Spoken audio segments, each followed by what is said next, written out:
It's like the most affordable whistle pig, but for a rye, it's very, very tasty. Very, Excellent. got a lot of spicy in there. It goes well with the cigar. How has that I picked. someone not made a whiskey called Catcher in the Rye? I'm sure, sure they they have. have. Definitely Yeah. is. Yeah, absolutely. And Well, then everyone else followed suit, and they were like, "Really?" I cracked open the Kavanaugh single malt last week, Ooh, yeah. and dude, the caramels are just like I had to do it. So, Ooh. Cheers, brethren. cheers. Swing. Welcome, everybody. Water. We and are gin. here. There, water. It's like whatever. It's Pennsylvania. What better cocktail for Pennsylvania than water and gin? That's right. What's the difference? Oh, believe me, there is one. Here we are. It is the last episode of the year for the THN gang, except I think Bill has something else lined up before the actual like official end of the year. Yep. But for the rest of us, this is it. So we're all here. Made it happen. Jake almost wasn't able to make it, but Literally had fingers crossed that he wasn't. thankfully but here he he's is. sick Wow. and he's here. I'm So- offended. I'm offended. If the first 30 minutes of this show isn't us just shitting on Jake, is it even fun? You know what I mean? Jake, tell me you're wearing shoes, brother. Tell me. I'm not wearing shoes. He just reaches up with a cigarette in his He's toes. in his own home. What takes are a you drag, talking he's like, about? what would I wear shoes for, Bill? That's good. Yes. It's like 80 degrees in my snake room, man. He's literally tickling the ivories. No. Yeah. Oh. Yeah. I'm actually cleaning tubs right Can you now. play, would never know it. Cream by Wu-Tang Clan with those bad boys. Yeah. I like that. All of a sudden, you just see like a rack drawer slide from the side with like two toes on it. Don't mess around. There's a He's rat cleaning right here. snakes and he's picking them up with his toes and moving them while he's talking.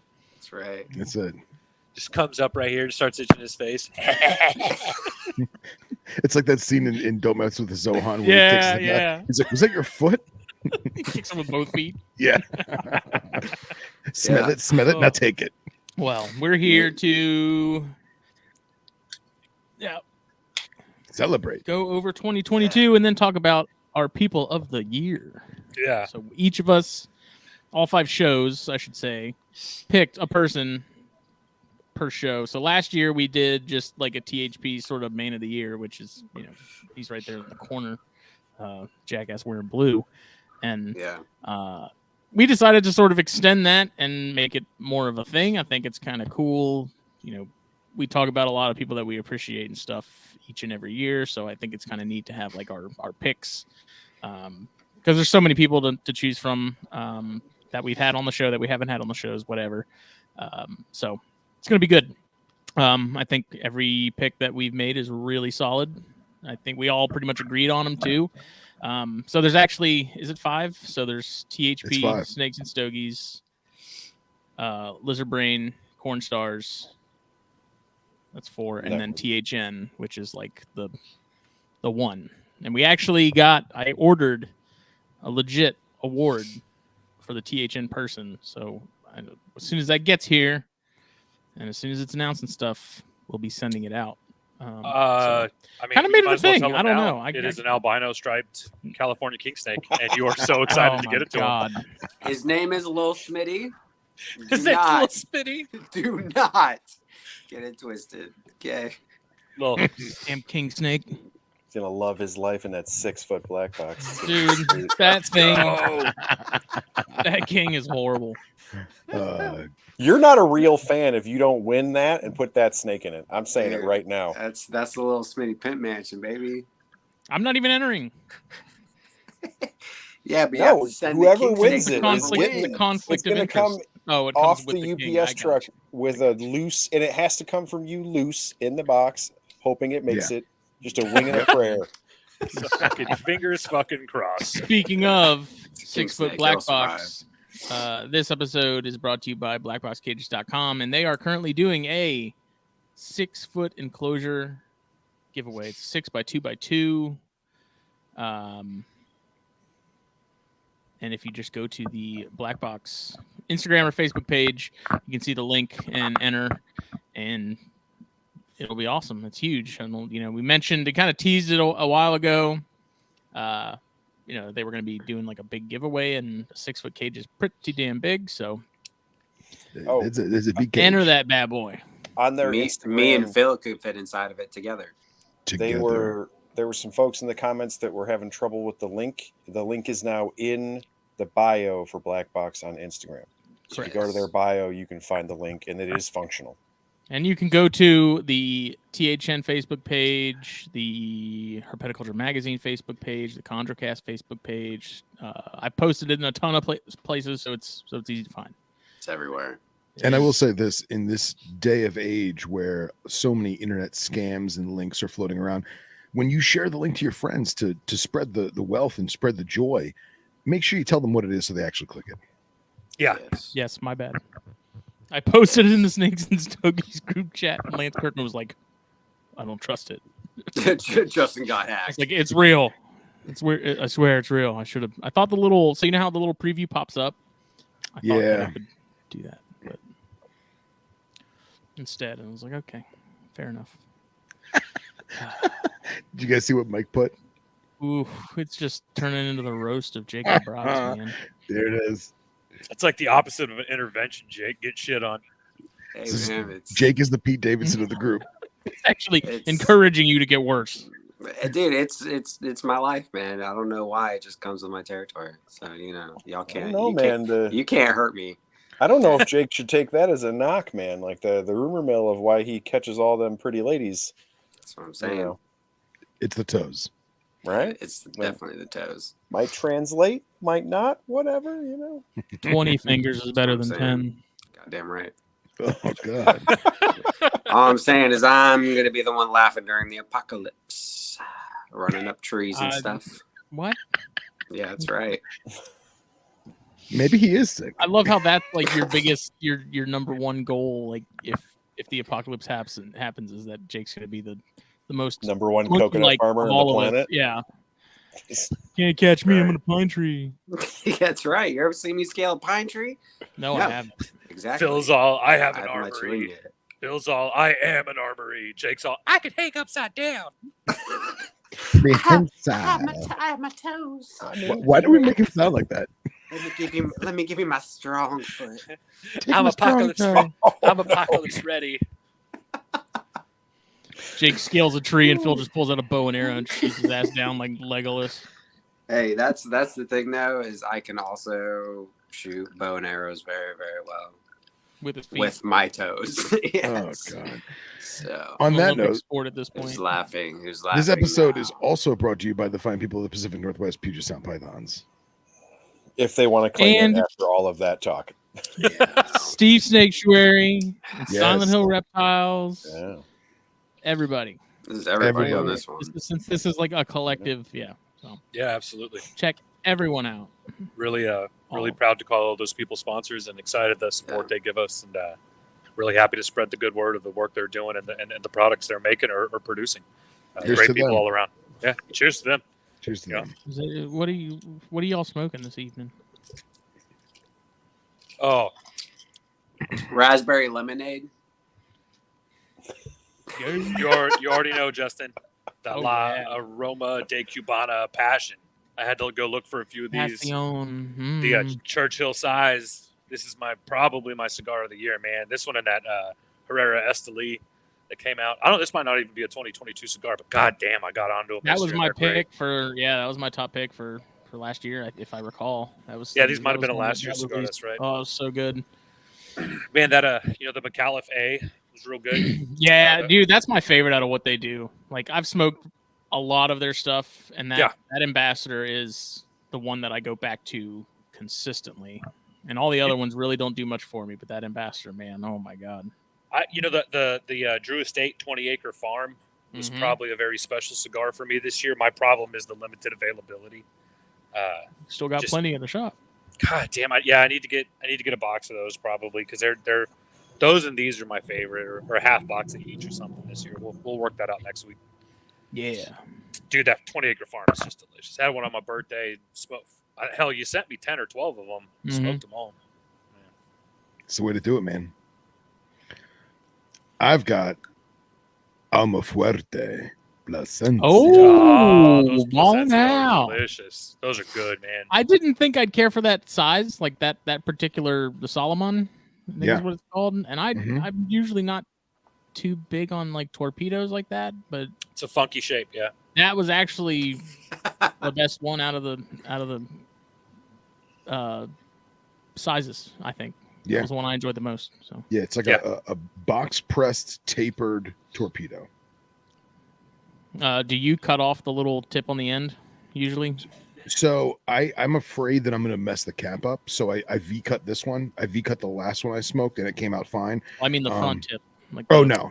In fact, actually, I wanted to do what we were saying about trying, because we use the torch so much. Let me try a soft flame. So I actually have a soft flame I'm going to try right now. So excuse me. I usually, like with those and the Gurkhas, I usually take that little foot. It like, I don't know how to describe it. It has narrows down. I was into reading a tiny in a magazine, point. Cigar Aficionado. That is actually called the foreskin. Oh, okay. Yep. That's funny because I was about to say Phil doesn't cut the tip off of anything. I just usually cut that off because I find with the Gurkhas especially that it just burns a little funny usually. So if I just go ahead and remove it and make it flat like you would a normal foot of a cigar, then I don't have any problems. But personal preference. I'm shotgun with Phil in the apocalypse. I think I'll hang out with Bill. If there's anybody I want to be in the apocalypse with, it's probably Bradley. It's going to be me and Phil. We're going down. We're going to be on a boat. I guess it's just me and my toes by myself. You decided to hang out with squirrels. You could come be squirrel people with me. It's your own choice. You go back to the Ewok village you came from. Yeah, you're right. I will. It's called Wisconsin. Tree Care Bears. So I'm smoking an Oliva V. Oh, good, yeah. I don't know what it is for the last year or so. I've been hammering these pretty hard. And then the Adobe, so the Drew Estate Nica Rustica Adobe, which was one of the newer releases earlier this year. I don't know what it is about that cigar that I like so much, but those things are really good for the price. I like them a lot. Nica Rustica is supposed to be sort of like a step above their bundle option, so like their budget stick, I guess, more or less. And man, those things are really, really, really good. And I smoke them a lot. I find myself sort of craving them. And at $7.50 for the Toro, it's pretty hard to beat. So yeah, and it's rare that I have a burn issue with them. They stay pretty consistent flavor wise. So it's good. Price point on a cigar that's that good is a big deal. Those last year I smoked a few of those Placencia Alma del Fuegos. Yeah. They had a size that was similar to the Churchill, but damn, dude, $17 to $20 a cigar, I think it was.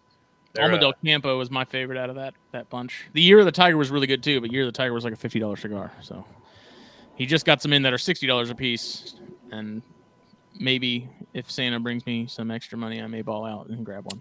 Let's go. And then feel horrible. Feel like an idiot. But Bill, you smoking anything tonight? I am not tonight. I'm still, man, Danny Boy Pipes Christmas blend. I just kind of stay in my lane.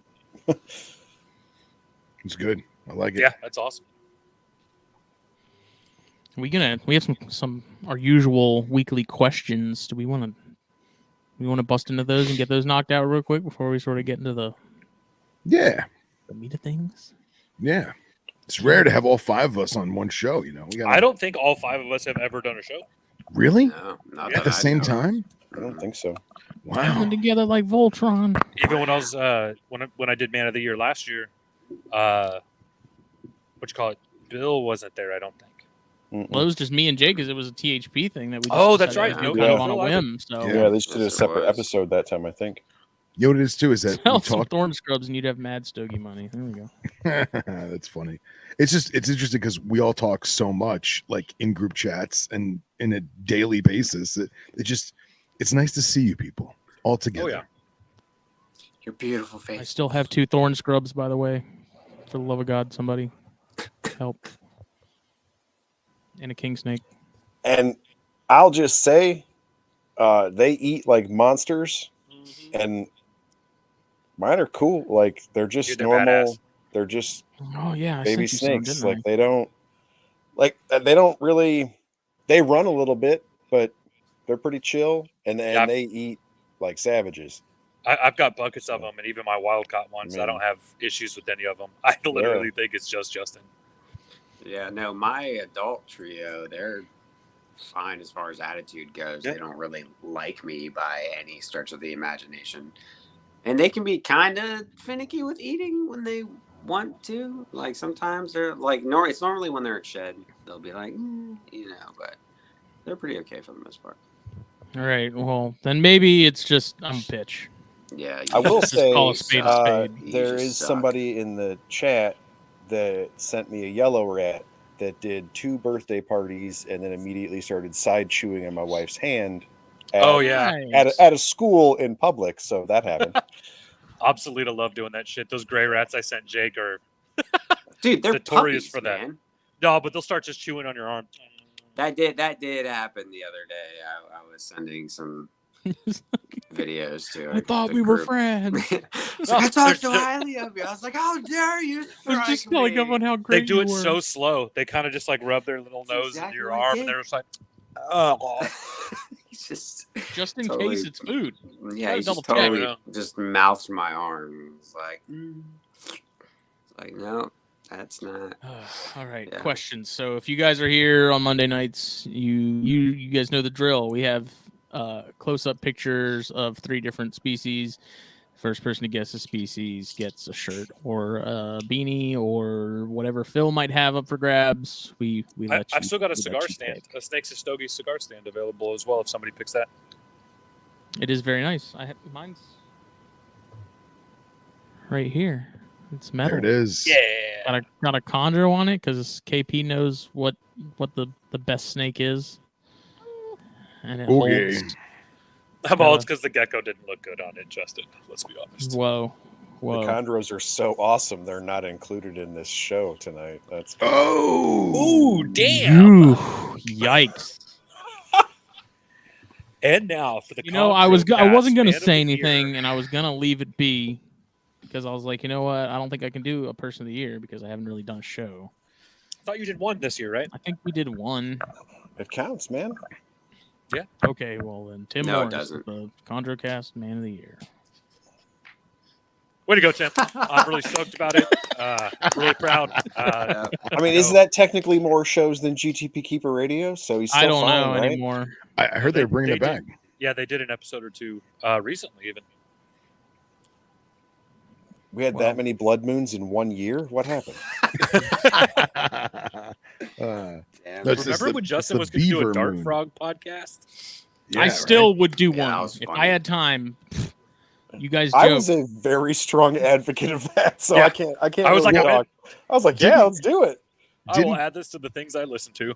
I thought Justin was like, hey, if nobody does a Dart Frog podcast in the next 30 days, I'm doing one. And then all of a sudden, I think I don't know if it was the Uafiga guys or like I think Amphibian Cast. Amphibicast, yeah. Yeah. And he's done such a good job with that I'm like, perfect. Like, yeah.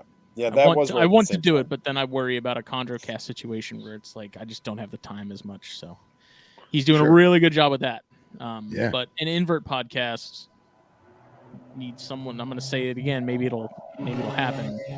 If I'm like, I'm going to do an invert podcast, somebody better get it before I get it. Yep. I'll do one. One of my kids that should be listening to this that has an invert podcast and is slacking off. Talk about the Solitaria all day long. Absolutely. Okay.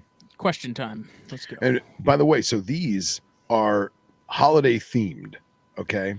But that does not mean that they have like Christmas in the name. So don't get excited, people.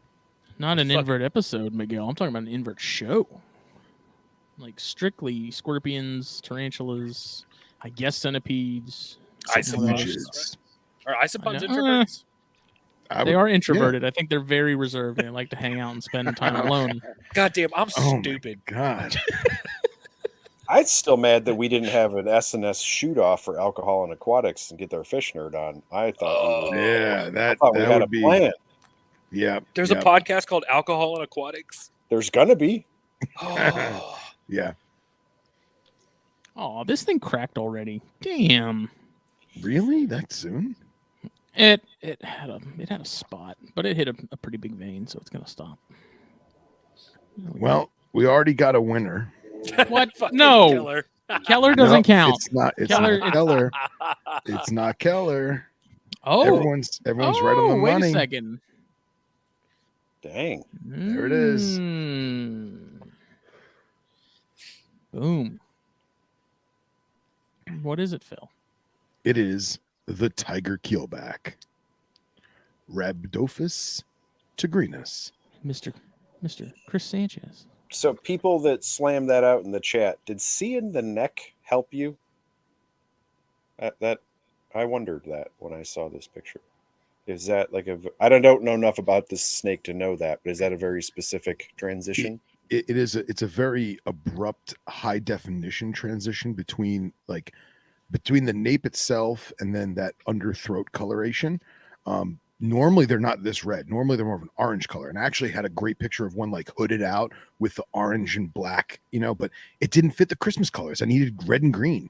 So I wound up finding this one. And We found red and acid green. yeah, well, it's red. Well, there's some. Use the THN holiday- color. Yeah. Yeah, I mean, hey, yeah, there we go. yeah, sure. Yeah. We'll show the whole picture in a moment there, Vic. Okay, so Chris, message me. I'm pretty sure I already have your address and stuff. And just let me know what you want, and we'll make it happen. Will do, man. Not a Gunny Soma, though, Mike. Nice try. Okay. This one. I actually like this picture a lot when we show the whole thing. I thought it was pretty cool. It's pretty badass. Yeah. Awesome photo. I think I was saying in our group chat earlier, I wanted to use that other picture, but it just didn't fit right. So I don't think know. That one somebody was will pretty get badass, this too. one. I don't think anybody would have got that other one. the one I wanted to use, I think that would have thrown a lot of people off. yeah, that would have thrown a lot of people off. Yeah. Are we taking pure like specific common names? Or are we doing scientific? What are we taking on this one? Because it kind of has a lot of common Your names. call. It's got one very well-known common name and a scientific name. And you're making me very sad, Dustin. Let's step up the game here, huh? Yeah, come on, man. Bearded dragon. Leatherback bearded dragon. That is a leopard I forgot gecko. this is a snake show. My bad. Freaking. WW2. Man, am I the only one that can't see the comments? Is that what's happening right now? Are you on your phone? Yes, he is. Oh, there you go. Yeah, it's always a pain if I try to do it on my phone. Yeah, You should be able to. If you click on comments, it should show up, but I think it'll cover us. I don't see comments. Cave I gecko. see chat, and there's. Come on, nothing. Trippy, Oh wait. come on. Oh, there we go. Victor, close. I see Striped it. leopard gecko, real close.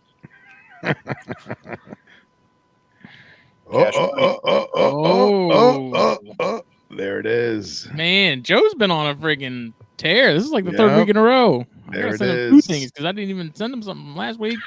All right.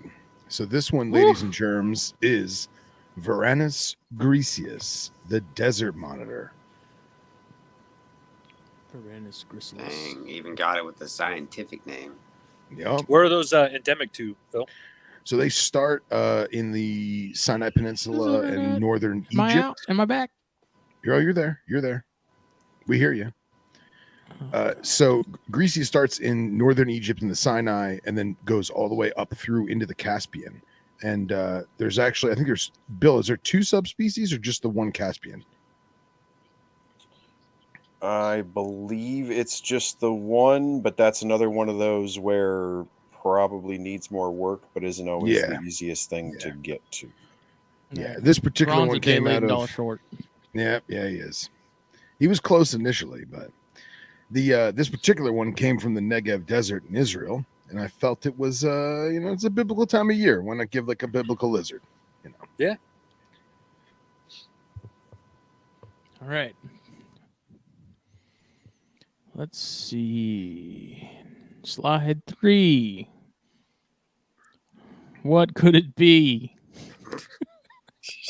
When you say it like that, jeez. You guys be an It's a asshole giraffe. about it. It's a giraffe. It's actually a bearded dragon with blue food coloring. I love those. And a knoll. This is half the species I bred in 2003 on John. calcium sand. John got it. On calcium sand. Hey, neon blue calcium sand was the shit back in the day. Y'all ain't gonna tell me otherwise. It's not having that. All right. Well, since Yeah, since Sean, it's so, Sean got it. yeah, Sean. Well, I was gonna say Sean got it, or do you want to try and get locality? No, just give it to Sean. He deserves it. Yeah, I mean, I don't know what locality is. So that is a blue Thank you, bro. Mbanja panther chameleon. It's pronounced Baja Blast. It's not green enough to be I Baja was Blast. about to say that's not even close to the color of Baja Blast. Okay. Answer time. Damn, Even though we already know these, look at that animal. we'll show you the Oh, whole thing. So, dude, that red and the acid The green. red. garter snake. It is. Yeah, that's just a garter. Oh, awesome. Oh, it's more than just a garter there, brats. No, that's a garter. Is that what happens when Nerovia grow up? Yes. It only took like 5 episodes to get a poisonous snake on the show.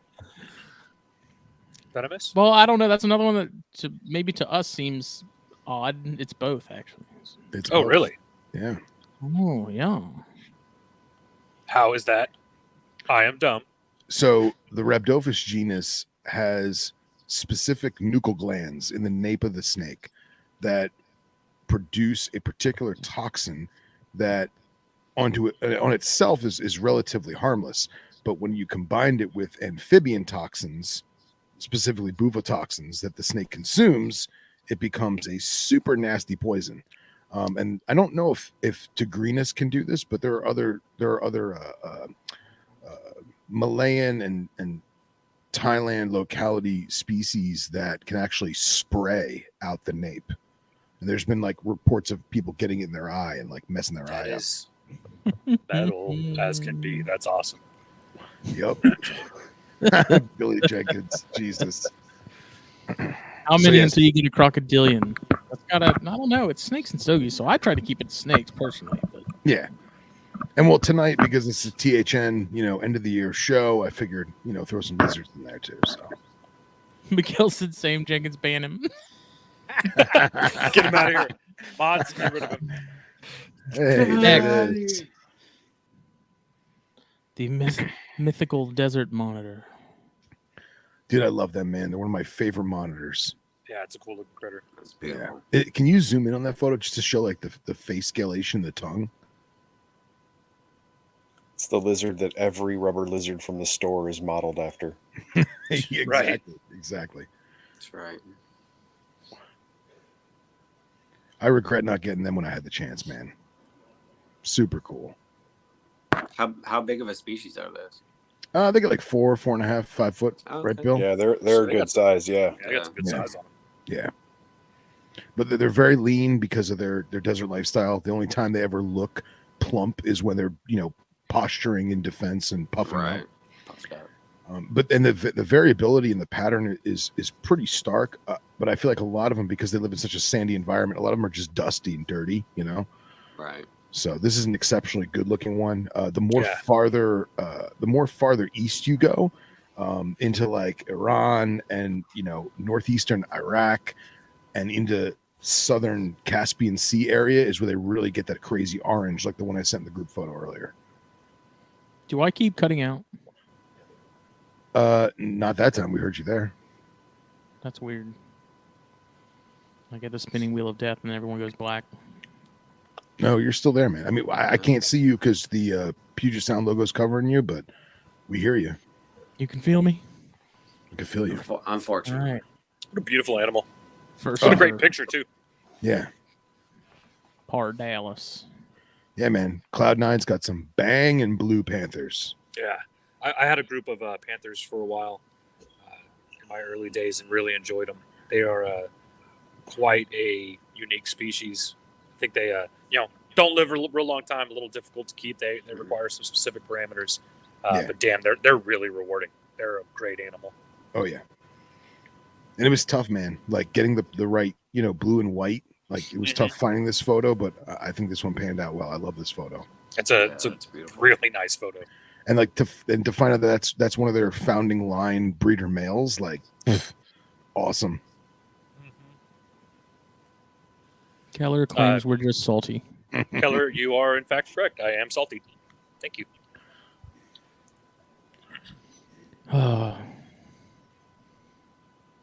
How do I fix this? There you go.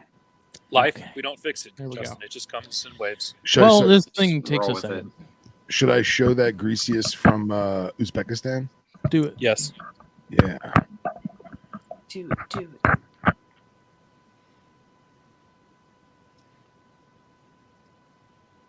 Yeah, this thing is just killer. Can you imagine like waking up one morning, going on your patio and, having a cup of coffee and this thing is just sitting in your yard staring at you? Oh, Hissing at you angrily. hissing. Oh, Look at that animal. what a tank. Tank. Look at that neck. Oh, those bands. Spend extra time on the grill. That's a thick bitch. Yeah, dude. Oh. That He finally Deuce talked. Bigelow. That's a huge bitch. That's huge, bitch. Well, I just think it's cool, man, because you look at that tail. That tail screams Tegu. The body I was going to is. say if a red Tegu and an Argus had a baby. Yeah. The body is very, very Aussie, and then you've got that like black throat, white throat, head and neck. Awesome. Yeah, the very That's a gorgeous animal, yeah. African-esque monitor head structure Yeah. kind of thing. Another great picture too. Yeah. Awesome. Wow. Now imagine being the first person to see that and being like, "What the hell?" Oh God. Bro. Yeah, that looks delicious. You know what I mean? That's for sure what the first Already person got- to see that Already thought. got the grill marks and everything. It's just ready. Yeah. Yeah, we can. I am going to reverse sear your ass like nobody's business. Oh, man. How was everyone's 2022? Amazing. Fantastic. Yeah. Yeah. It's a It great was year. all right. Jake, I think I can speak for you in confidence and say that your 2022 was better Much than better your than previous 2021. years. Yeah. Yeah. Yeah, I can, we can all agree. I can agree. That Jake had a better 2022 Yeah. than 21. Yeah. I mean, the second half of 21 was pretty good. All right, good. Pretty good. Second half of 21 was good. We had a full year of goodness this year, so Excellent. definitely off to a good, definitely good year. Yeah, sure. I think 22 was outstanding. We started a new podcast. Yeah. I think Bill put out more podcasts than any of us, which was amazing. Got to really become comfortable and true friends with all you guys. Got to meet a few of y'all in person. Hell Which yeah. was a special experience. Got to produce some species this year that were new for me, it's just always an achievement that feels good. I don't know. 22 was great for me. Yeah. Well put, man. Show well off. put. Well, I have some numbers for via SoundCloud. This is not including Spotify, so these numbers aren't 100% accurate. But in 2022, we had 385,000 plays out of an all-time total of 602,744 plays. Wow. Wow. This year we were up 184% in terms of listenership than we were last year.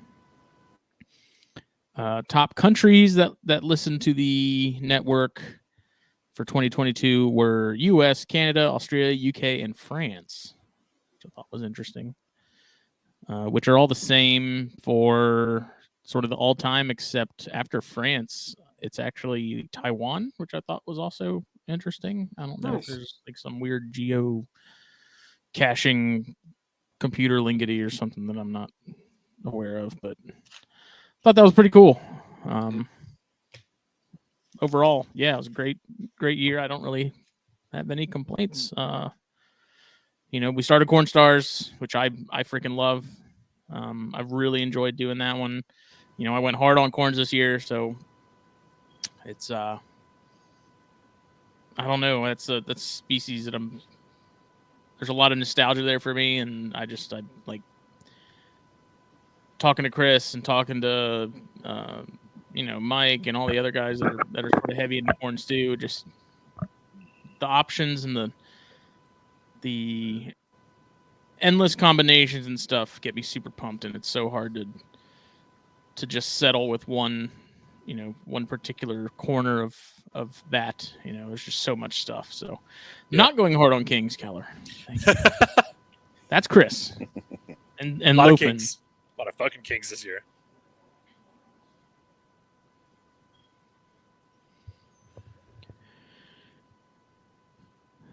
Phil got engaged too. So Yeah, Phil got engaged. That Phil had a good year. That I did. Yep. Bill, what about your 22? I actually just got a little YouTube thing. 46,000 watch time minutes. So that was pretty cool. Obviously, most recent Lizard Brain was the huge one, Ron St. Pierre. A bunch of people went hard on that. That went from like, hey, I hit the button to 300 immediately, of course. Nice. Great episode too, yeah. I was also very excited that so he's actually cool, like in real life cool. And we were kind of talking. I was able to give him a hard time because like I've ever interviewed was his girlfriend and not him. Me about it the whole time. Like, hey, did you know? Like was she the hookup to Ron St. Pierre or whatever? And I've always all along I was like, no, she's super good at your dragons or whatever. And then I finally get to talk to him, and he's actually cool. And I was like, hey, did you know? Like, I talked to her, and I don't know. He was actually thought it was funny. He was a good dude. So I was pretty stoked about that. Yeah, I got to have a small Ooh, experience good with him. call. Him and Casey Cannon were having a conversation at Daytona, and I just kind of blended into the background and listened to the two talk. Being a it was creep. a little creepy, but it was really neat. Just such an honest, passionate guy. Really real life kind of superhero in the hobby. It's pretty cool. And then you having him on a show, great episode. Yes, definitely a banger. Awesome time. And the boys in the chat are telling me I should have proposed on Snakes and Stogies. I think that would have not gone over well. Yeah, well, you absolutely did not need to do that. Should not have done that. No, So. that would not have been a good call by any means. Favorite. So I have some stuff that me and Jake were actually going to talk about Thursday, but because someone was quote unquote sick, I was we physically didn't- dying. Yeah, Okay. well, on we all Thursday. are, buddy. We're I don't all wanna hear. on a finite timeline. Okay. Yeah. Well, shut up. Favorite episode / guest of the year. So I think mine, hands down, would have to be Pete Call, just because it was Pete Call and he was sitting in my garage hanging out. Like I thought that was, and Tim Morris. I mean, I talk about Tim a lot. Tim's a really good guy. I like Tim. Yeah. I love Tim. Yeah. But having Call and not really knowing what to expect with that, and then not getting disappointed, it was a trip. Yeah. That was an episode. That was an episode. That was an episode. Oh my. That Oh. was an episode. Oh man. Phil. Just my favorite episode this year. It's tough, man. Episode or guest? Yeah, it could be You could've Venom given Exchange me a stuff heads too. up. You could have given me a heads up about this I- one, man. I Yeah, don't even know. Like I've got one for every show, guys. Just wait till it's my turn, okay? Okay. Unprepared little shit. You answer for me, Chris. Okay.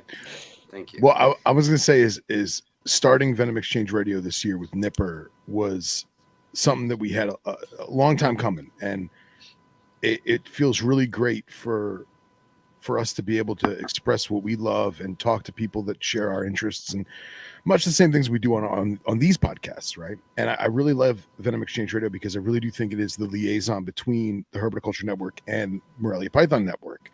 And we're all friends, and it's not competition. It's family building, and we're all in this together, and it's awesome. And it also gave me the opportunity to interview Johan Morer, who's very, very.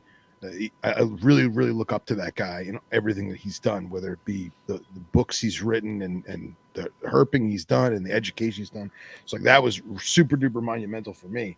I think my favorite show of this year with Snakes and Stogies honestly was with Nathaniel Frank and M Toxins. I had a lot of fun with that, talking stilettos and the Venom line, and that was a great episode. I had fun with that. So yeah, it's funny, you mentioned NPR Network and all those guys. Like I look at the podcast sort of landscape. I look at it like bands. It's like no one's necessarily better than others. It's just different tastes and what you're looking for. It's like you got your jazz corner, you have your K-pop like Jake likes, and your I'm with Jake. country. K-pop's great. It's great. It's just roll with it. I look at it. It's almost like a band, especially when you have a network and you have like multiple people in it, and there's a sort of a dynamic there. And so that's the way I look at it. Hell yeah, Chris, what about you? Yeah, I as far as Cornstars, which I guess is like my show, I don't think I'm gonna pick a favorite episode. I don't know, they've all been great. It's tough. As a person who can't meet myself and enjoy myself, I'm already downgraded, right? Because Dude, did you just give the Kanye response? My greatest regret in life is not seeing myself in concert. Hey, shout out to Kanye. Whoa, but like the good Kanye, right? Not the recent Kanye. So let's back it off. I don't know. Our pre-clicking the live button discussion. Yeah, I was going to say, it sounds a little like what we were talking about. No, that was not me. Zip, zilch, nothing. Zip it, lock it, put it in your pocket. I'm just saying. But no, obviously enjoying the hell out of Venom Exchange Radio. Phil, you and Nipper doing such a great job. As a facet of the hobby that I can't be a part of, I just enjoy the hell out of listening to it. Awesome, man. Thank you. I've not gotten a chance to finish every episode, but the episodes I have completed are well done, well spoken, and great guests. Thank you, brother. As far as THP, I loved the MPen episode. As somebody who also can't dabble in the carpet world, I just love listening to him. He's a Texas guy. I'm gonna have to meet him. I know that we must have crossed paths at some point. Dude, you never met MPen? I haven't. But now I'm definitely, and I swear we've been at shows. Dude, Texas is a big place, man. I lived there 6 months and I met MPen. Okay. And you were a carpet python guy though, right? That is true. Swear. Not in your city. That's true. That's a lie. But. Snakes and Stogies. I love the episode with Kevin Barron. What a genuine human. What an excited guy. Become personal friends with him now. One of my favorite people. He's great. Yeah. And Bill, your episode that you recently did with Hassan, I believe I'm saying right. I might have messed that up. Oh yeah. What another. I loved listening to that episode because he's so modest and soft spoken. He's so humble. Yeah, and it's like, dude, you've knocked this out of the park. I think he said he's been doing it for like 10 years. You've been crushing this, and he's just so clinically spoken, right? Like everything he says is so well done. I just love listening to it. So yeah, all of y'all's shows have been great, and God, I love being a part of it, and I love listening to it. Yeah, bro. Yeah. Thanks, man. Jacob. Well, I guess for me, I can't really pinpoint one. So I'm going to name a couple that were just kind of my highlights. Do it. One thing we did this year that I liked a lot is we talked to just like a lot of our friends, even some of our newer friends. And those were probably the episodes I really enjoyed the most, more like scientifically speaking, the MPen episode was definitely one of my favorites. Even the one even our last episode with Cold Blooded Earth. That was an Nick. awesome episode. Yeah, Nick, I had so much fun on that episode. I hadn't laughed so hard in a while on a THP episode. So those two are great. But the episode we did with Skylar Williams this year was a banger. I absolutely loved that one. Had so much fun with that. Skylar's a fun guy, man. Dude, he's he's so much fun to talk to. Up Talk and to him coming in this almost hobby, daily. Oh yeah, dude, he's gonna kill it. 100%. He's gonna kill it. The episode we did with Harry Claiborne, another really genuinely fun episode. Still pissed off about that. Still pissed off. Harry, it's your fault. But definitely had a lot of fun with that. And then the episode we did with Skylar and Mike from Mike's Monitors. That was another really good, fun and educational packed episode. So those are probably my top episodes this year. So shout out to the boys. What's your favorite Cornstars episode, Jake? All of them, buddy. Every single one. 1 out of 5. 1 out of 5. Shots fired. Shots fired. Ooh, just got a lot hotter in here. Billy boy. Bill, yeah, a couple things stand out for you. So That shirt he's wearing. That's right. Is that leopard print? I just noticed that. I don't know. It's a lizard, man. Come Oh. on. Yeah, Come on, man. Come on. This man. whiteness is natural, though. Is that sweater coming a V-neck? That's right. Alabaster. Pure as the driven snow. So I am a weird example. I'm a ridiculous consumer of podcasts. So I listen to all of you guys' stuff, all of them, and almost everything on the NPR network, plus Chameleon Academy, plus some invert stuff. So I consume a ton of podcast content because I have a really long commute. So I don't know, man. It's like hard to pick favorites out of you guys' shows because like I know you. And Yeah. Well, it doesn't even have to be anything we've done, just stuff in general. Like what was my thing is like texting with you guys and messaging, like now I know and none of you really is like that. But I have met some folks where like they talk in that professional clip or it's a modular type of speech for their show. And then It's you like meet them. Everyone on TikTok. Yeah, right. I did this and then I did this and then I did that. But like you meet them and that's not how they actually talk. And then so like the few times that's happened to me, it makes it hard for me to listen to them after the fact. And then I've texted with you guys and talked to you like not on a live thing. And all of this is how you actually speak, like your actual speech. You're not like Yeah. not a persona. Yeah, I'm a right. fucking So when I idiot listen to anywhere I you, go, but when I listen to you, it just sounds like I'm listening to you when I'm talking to you.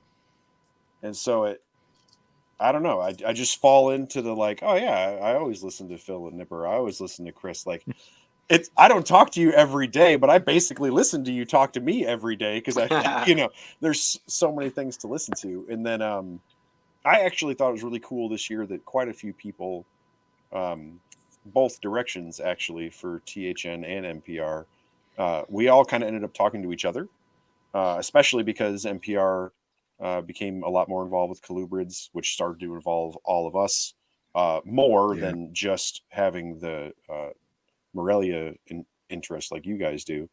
But you also branched more into colubrids, so then you had more in common to talk about.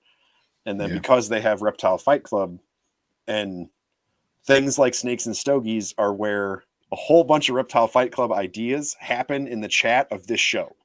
It's all of us talking to each other, and then somebody will message Chuck or message Justin, or they'll be here, and that's when those topics come up, is because you guys were talking about them, or we were talking in the chat or whatever. I don't know. I just like that. I prefer that, I guess. Like the chat of this show in particular basically is this network. Like I don't think there are very many listeners or fans or whatever you call it of each show that doesn't show up here sometimes, or all the time. Like all of the names that are scrolling here, I know them. You know what I mean? Yeah. So I don't know. I much prefer I don't know, just kind of like all of the above, I guess. And I actually do listen to all of them, Jake. Oh,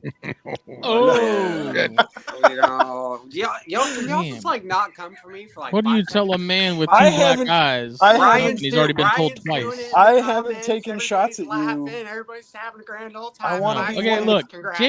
Jake gets a pass. He's the Owen of THN, and it's okay. Fair. It's all right. Fair. It's all right. It's weird. That's a weird parallel to draw for the dude that keeps all the crazy stuff. Somebody went hardcore Madagascar hognose. Now we got a Nerodia guy. You do kind of fit each other. He's also 7 feet tall, and I'm like 2 foot. So Hey, you're still taller than me. Trades. I am taller than you. Taller than me. It's trades, No, but I would say, and this is, I will caveat to say that it's not the person I picked for my person of the year, but my favorite episode for a different reason for my show was Ryu talking to her about her actual collection, and then separately Reptilandia and the stuff that they're doing.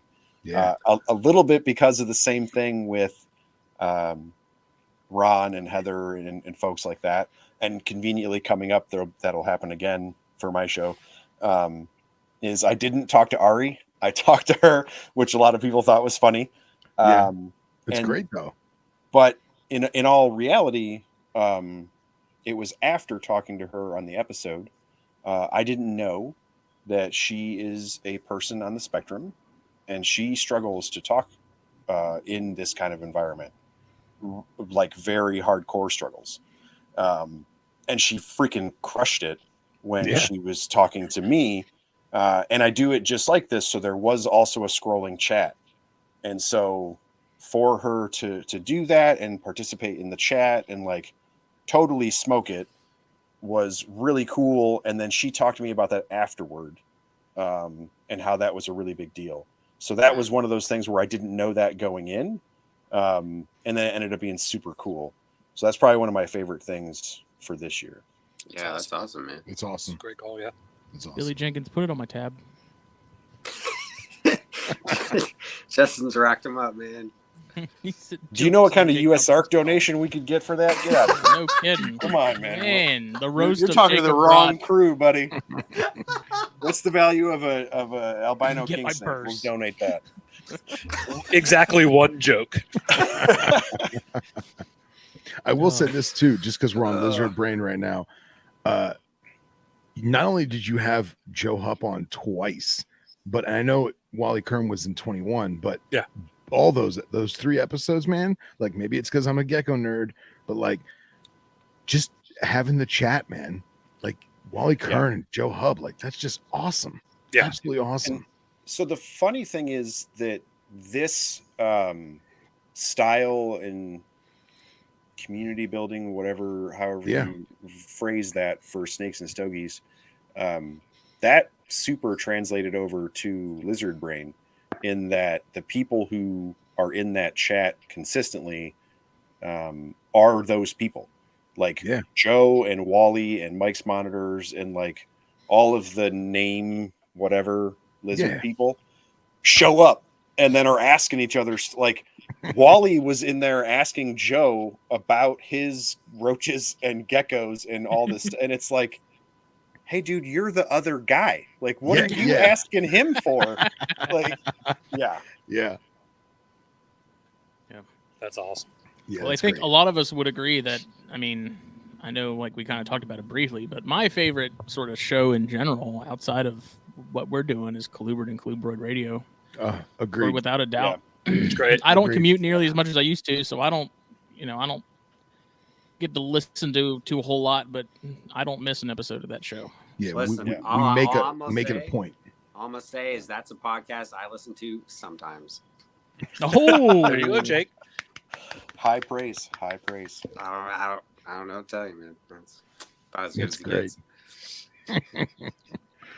Yeah, it's man. really well done. I love Zach and I love Matt. And They're great. I could listen to those guys talk constantly. You know. Cheers, guys. Cheers. Refill here. Let me Tink. see. Yeah, I'm He's about going ready in for. again. I'm about ready for a refill. Oh. I'm already 2 down. Oh, man. We're out here making moves. Okay, it's what we're doing. Yeah. Favorite pickup of the year. Such is life. We all got new stuff. That we did. That we did. Chris, I don't know. What's my favorite pickup this year? You sent me most of them. I don't know. It's a hard one. That female Jana I sent you was really clean. She was really pretty. Dude, she's so clean. Dude, but some of the Nerodia you got from Chris. Yeah. Oh. Yeah. Yeah. Yeah, start with Jake then, I guess. Yeah, Jake, what were your favorite pickup or a couple pickups? Did Jake get the most animals this year of all of us? Probably. Oh, absolutely. Probably. Chris has addiction issues. Yeah, but Chris also gave Jake snakes. So Oh, that's true. That's true. you know what I'm saying? True. Look, don't talk bad about Daddy Chris. Okay. Oh, never. Never. He's my father. Yeah, sit that right over Favorite pickup, that is really, really fucking hard. I got Harry's throwing down in the chat there, yeah, buddy. Yeah, dude. Whoa. Nate says scrub rat, and then Harry's saying black pine. Vic says black milks. You got black milks? You No, I tell didn't me? get No, I black think milks. Vic got black milks. Oh, Vic got black milks. I was like, oh, I didn't okay. get black milks. Why did you buy a Mexican black king snake with extra steps? What are you doing? Oh, dude, I'm sorry. Extra steps. Look, I'm not a milk snake guy. I'm a king snake guy through and through.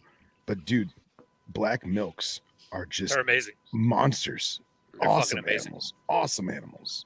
Sorry, go on, Jake. Go. No, it's definitely a toss-up. That female Janai kind of completed the pair that I've been waiting on. So that was an awesome pickup, but probably the ultimate is a toss-up between the Black Pines and the Northerns that Chris sent me, man. Like, I am so freaking in love with both of those They're cool, pairs. They are incredible. You know what I love about those animals you got, Jake, is that you actually have baby pictures of them hatching, and videos of them biting their producer. Dude, Yes. the baby Yes. black pines coming out of the Yes. egg and already Yes. hissing in the egg still, and just freaking out. It's like, oh, I love these things. Awesome. Yeah, dude, they're great. They're still freaking terrible snakes, but I love them with all of my heart. And surprisingly, one of the Northerns, Chris, is a dick. Really? Yeah, it's not okay. I won't say maybe dick is a harsh word. Okay, it's a little bit of a stretch. She is not Got a little attitude on her. fond. She's not fond of me. It's very minimal. She was okay until I put a camera in front of her one day. She was like, "Wow," you know. And I was like, Huh. How'd it go again? Nice. Don't like the phone. Okay, that's cool. But no, those are great. I don't think I got any. I don't know that I got any rat snakes this year besides the corns from Smitty. Chris, you sent me those Morris County, Texas rats. Mm-hmm. How are those doing? Awesome. They're great. They're fucking cool, right? And they're Yeah. They like kind of get freaked out when you first mess with them, and then they calm down and they're just like, I'm just doing my life. Yeah. They're definitely not about it when I first go in. Like they're all gaping and stuff, but they eat great. They look They like do Darth great. Maul when they're adults, which is so cool. Oh yeah. And then my other favorite pickup, which was my most recent one, my Barron's Racers from Keller. That's definitely one of my favorite pickups. Those are cool animals of the year. Yeah, that was huge. That was kind of been wanting those for a while now. So being able to get babies and they're rocking and rolling and doing really, really good for me. Those are definitely up there. The premier horned snake. Yes. Yes. One would say. Yes, absolutely. No and I one can't would include any of the water snakes because I got those last year. Technically, I don't have any water snakes from this year. And most of the rats I got came last year. And I mean, those Santa Rosas that you sent me are phenomenal, Chris. They're cool. Yeah. I absolutely love those snakes. So I can't. To be honest, I can't tell you a favorite. I love them all so much with all of my little itty bitty heart, and all my toes. Um, so yeah, I got a lot of really cool stuff, and honestly, like, I'm more thankful for the people that I have been so in touch with this year that have blessed me with so many things. So thank you all. You have made my life very, very happy. So That's awesome. Yeah, I'm done ranting. I'm done ranting now. Everybody else can go. I love it. Bill, you got a favorite pickup this year? Bill. Ooh, that's hard.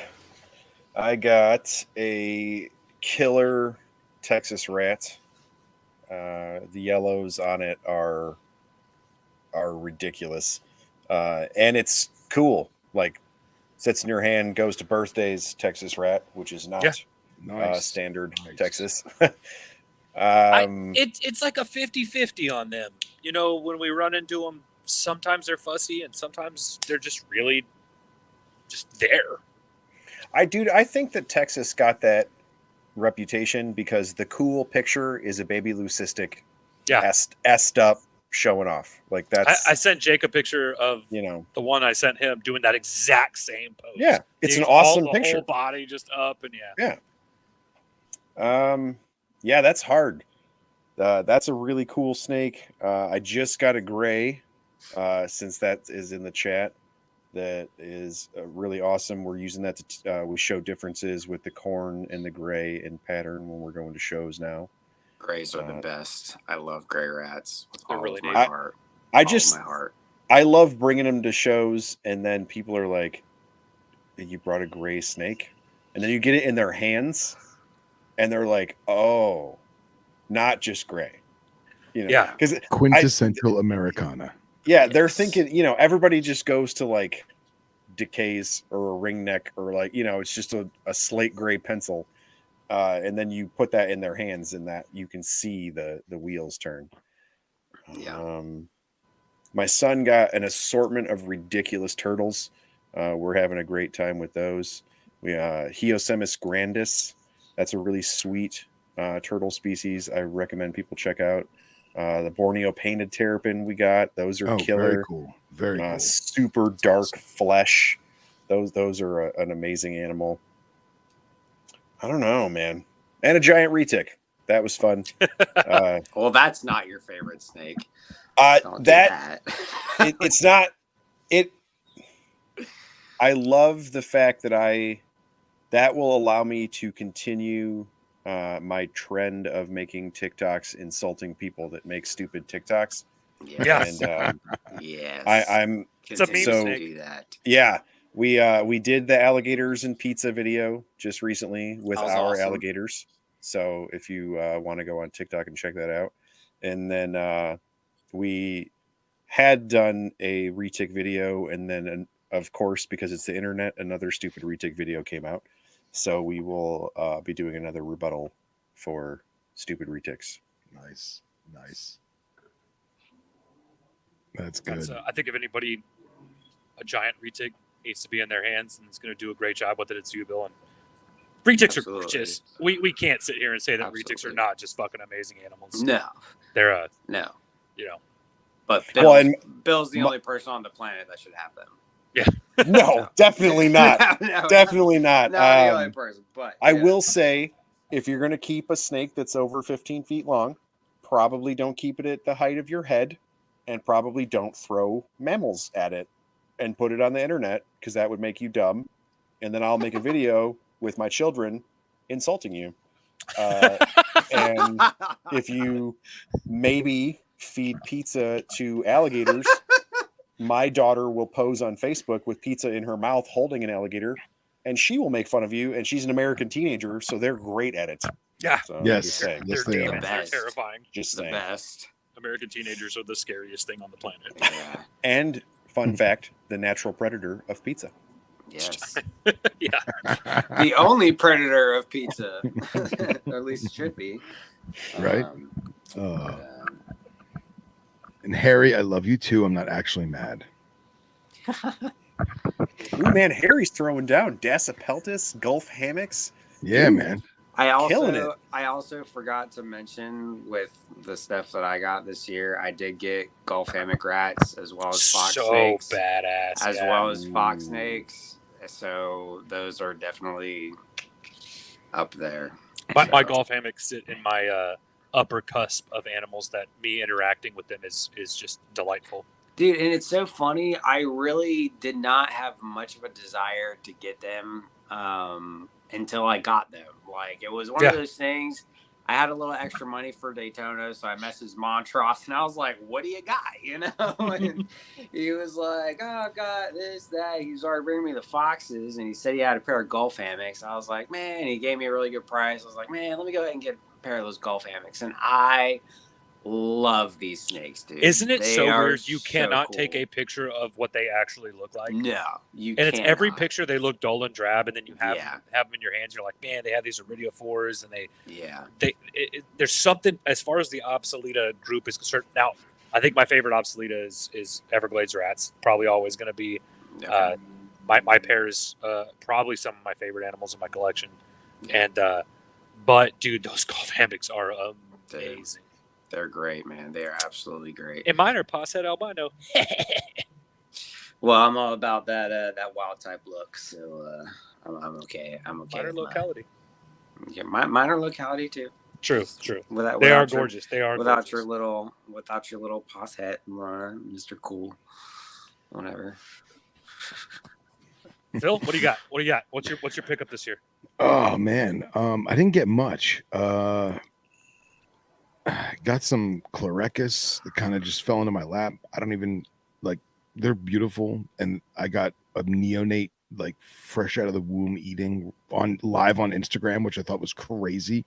And I got my stilettos, man, and as much of a headache as they've been, I'm not looking at it as a headache. I'm looking at it as a communal learning experience, just because nobody keeps them naturalistic at all. Yeah. So even though I don't think I know I'm succeeding because they're staying alive, but I don't feel like I'm succeeding. Does that make sense?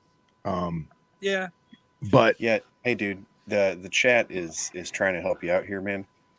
She shows up in the chat. You have one singular pickup this year. You should mention that. Oh yes, the wee baby Blumpkin. No, man, the girl, not the lizard, the girl. What? Hopefully, she's never not mind. listening. Just talk about your snakes. Yes, Never mind. Yes. I did get engaged. She's the love of my life. I love her dearly. She supports me in all facets of my eclectic hobbies. I thought I was the love of your life. Oh God. But what is all that shit you told me at Daytona when we were alone on the beach? Listen, man, if the bear's hungry, he'll eat. I'm just saying. But I will say this though.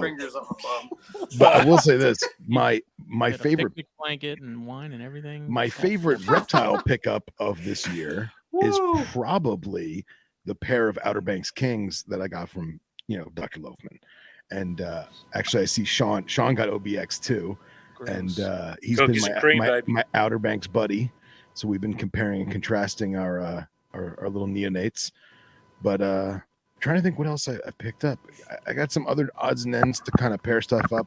Billy Hunt gave me an amazing Goinai, and then I went up getting a mate for it, a yearling mate, and then the one that he gave me passed. So like I'm all discombobulated with the one I'm doing, but it's been the pickups I got this year were good. I'm happy with it. Didn't get a lot, but the ones I got were specific, especially the fiance. Nice save. Nice save. Yeah. Love you, honey. Oh man. Downs the drink. That was great. What's up, Justin? I got one word. Corn snakes. That's 2 words. Don't. It's too easy, Justin. Don't pick on him right now. I'm just gonna go top my drink off. Okay. Sorry to bore you, Phil. No, I imagine the phone's gonna blow up. My one word is castagna. Yeah. Oof. Yeah. So those are Yeah. I got a group of 5. Go fuck yourself, bro. Recently, so wait, I got the Ooh, that's all Castagna you got Motley this year was mail corn snakes, from dude. Mike. Shut your mouth.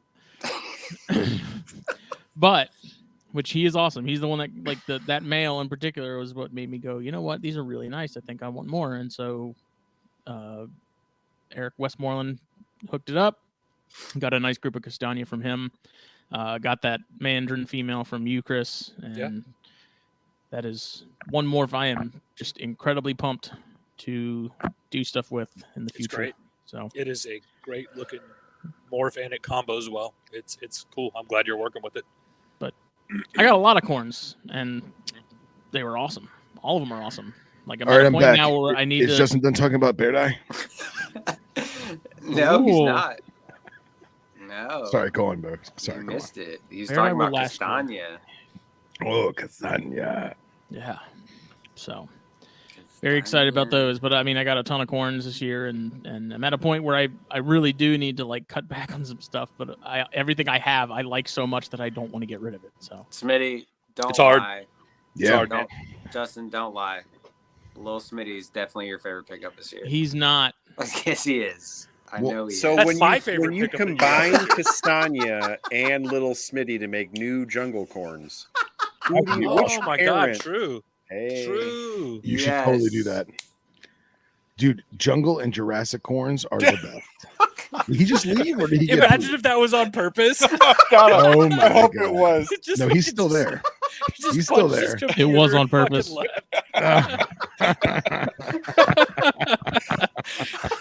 Oh. Oh god damn. Perfect. Thanks for a wonderful year. See everybody later. Dude, if Lil Smitty saw Castagna, he would think it was a piece of caramel and just eat that thing right away. Well, Down all that. joking aside, Smitty, do you know exactly the head count of how many new corns you got this year or no?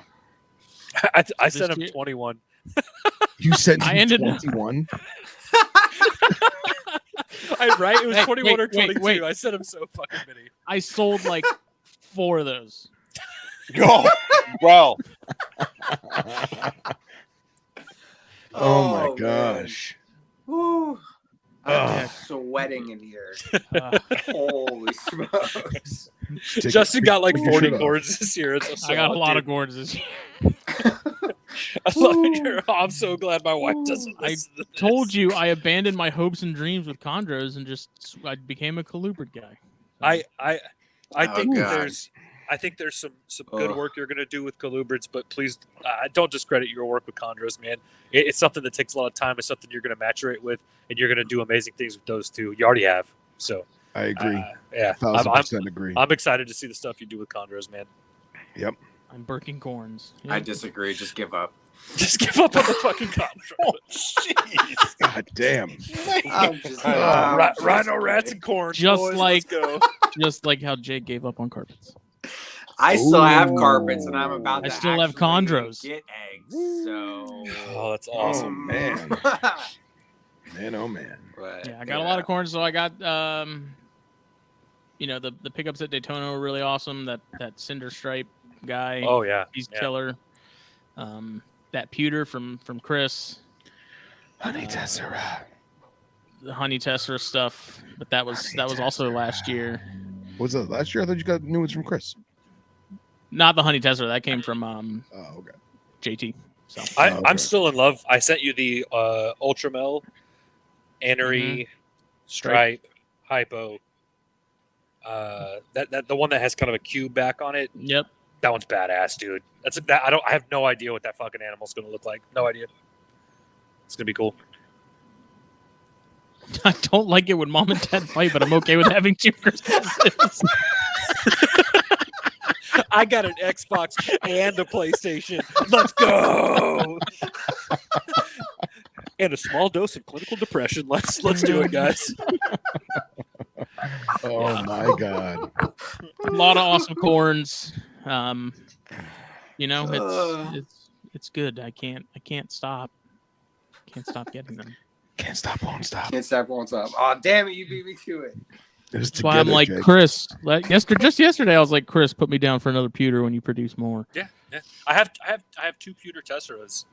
And they're probably staying. I think I'm going to send.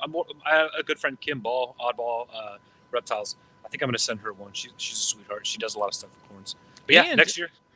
That and so the pair that you sent to Jake, that Jake gave to me because I apparently did give up on my dreams so much that he's giving me stuff he doesn't want anymore. Yeah. Okay, let's male. Take a quick, wait, hold on. Let's take a quick pause. Okay, please explain. Take a quick pause. I'm excited to hear this. It is not the fact that I did not want them anymore. He loved them so much he didn't want to keep them in his room. No. Okay. It's because they're trash, Jake. Say it out loud. That's okay. Look they're me in the garbage. eyes. Tell me they're fucking garbage. No, they Smitty could use them a lot better than I could. I saw that, and he has given me multiple Ladies Island corns at this point, and I just saw a better use at his collection, so they moved over there because I'm a good friend. I am a generous God. Yes. Yes, it is not because I did not want them. The Nerodia nerd took pity on me. I didn't take pity on anybody. They lay eggs, trash. Titty on you Smitty. are literally working with Anery and Tessera so much in your collection, and I had both of those, and I have no other corn morphs, and I was like, this just makes sense. That's true. Okay, like you were that Anery male happy. though. You were very happy to take those corns. Do not, dude. I wanted those the moment I saw them. Exactly. You're welcome. So quit talking. So when he was shit. like, "You want these Anerys?" I was like, "Hell yeah, I do." That male is something special. That's one snake in that collection. I am just stupid excited and anxious to see what can be done with him moving forward. That weird yellow thing I got going on. We're gonna have to figure it out. Yeah. We're gonna have to. I named him Thunderlord. Why does it look like that? I don't know. I'm too dumb to figure it out, but it only takes time and somebody else to tell me. So. Oh, that's good. Well, I think together with our single brain between us, we can accomplish great things. Maybe. Maybe. I had some pickups this year. I had a lot of standouts. I got to hit both sides. Got to hit the geckos and the snakes. Yeah, you do. You know, two real quick words. Billy Hunt. We're just gonna leave it at that. Yeah, you're right. We are. But no, gecko wise, this year I was able to procure a granite Leachianus. You know, obviously Carl Vargas has been a huge mentor to me my whole life. He definitely made it a special experience getting that gecko from him. It's not something I can afford. They're $7,000 to $10,000, and I was able to work out an extensive trade. But to be able to get one from him was very special. That animal will be on my collection forever. It's really fun because she's an absolute bitch. So that stands out to me as something special. The other thing would be the leopard geckos. So I got a big collection of leopard geckos, and by big collection of leopard geckos I mean like 5. But it's something my daughter is really, really into, like massively into it. She saw them, she liked them. We got a couple, she loved them. I got a few more. Seth at Hubs Herbs. Kevin Barron sent me a couple of Turkmenis. Yeah, man. The ones you got from Kev are awesome. Those are badass. Those they're real true Turkmenis. I got a handful of hyperzanthic Tremper albino bolds that are fucking just stellar. And it's cool because 9 months they're adults. Yeah, they're just look like sludge. I'll be able to breed a few of these animals next year. So that's exciting. Probably the most special snakes that I got were from actually Justin. The combined project we did with Absinthe and his Lady Island wild caught male, and then my F1 Lady Island boy that I got. They're just really spectacular animals. It hits it home because it's something I did with a buddy that one of my best friends. Just having those snakes in my hands. I don't take enough pictures of them. But that stands out as just something really, really cool. And then the pair of corns I got from Mr. Trumbauer, the Red Zeps. So I have a visual male albino Red Zep, and then the female who's actually produced by Tony D, but given to me by Craig Trumbauer, and he gave me like a little letter. He wrote my fucking name in it. Like it just.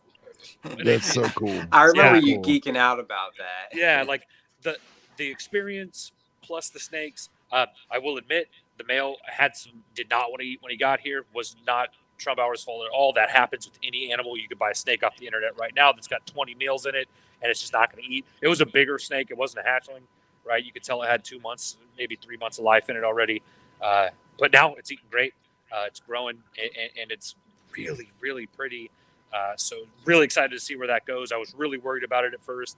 I kind of felt like I had crapped on my chance to have those animals from him. We get very few times to interact with our heroes, and there's nothing saying that these beautiful people are going to be on this planet forever, because that's just not a thing we get to do.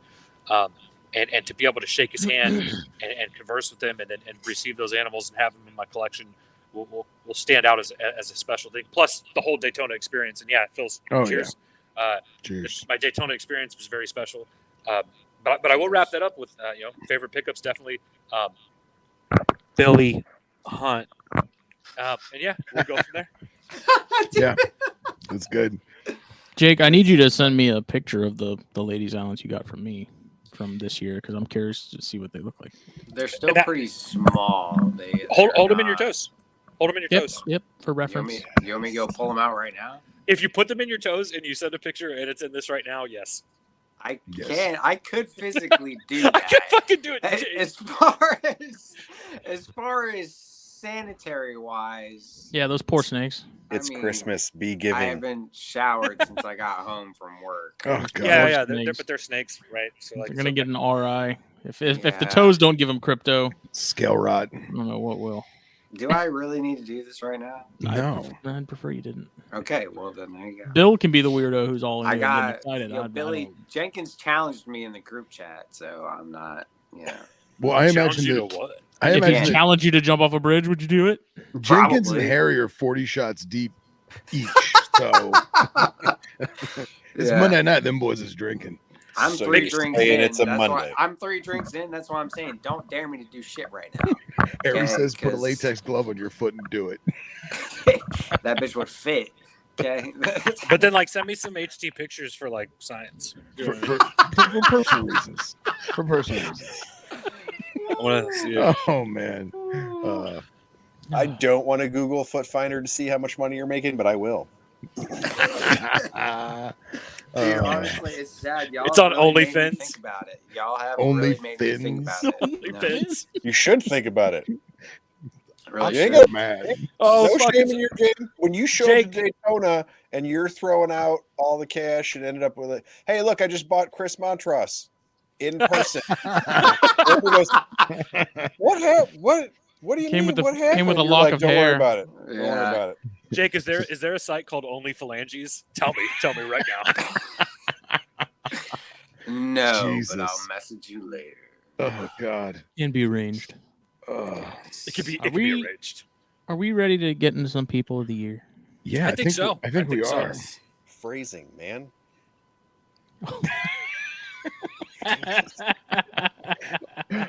Phrasing.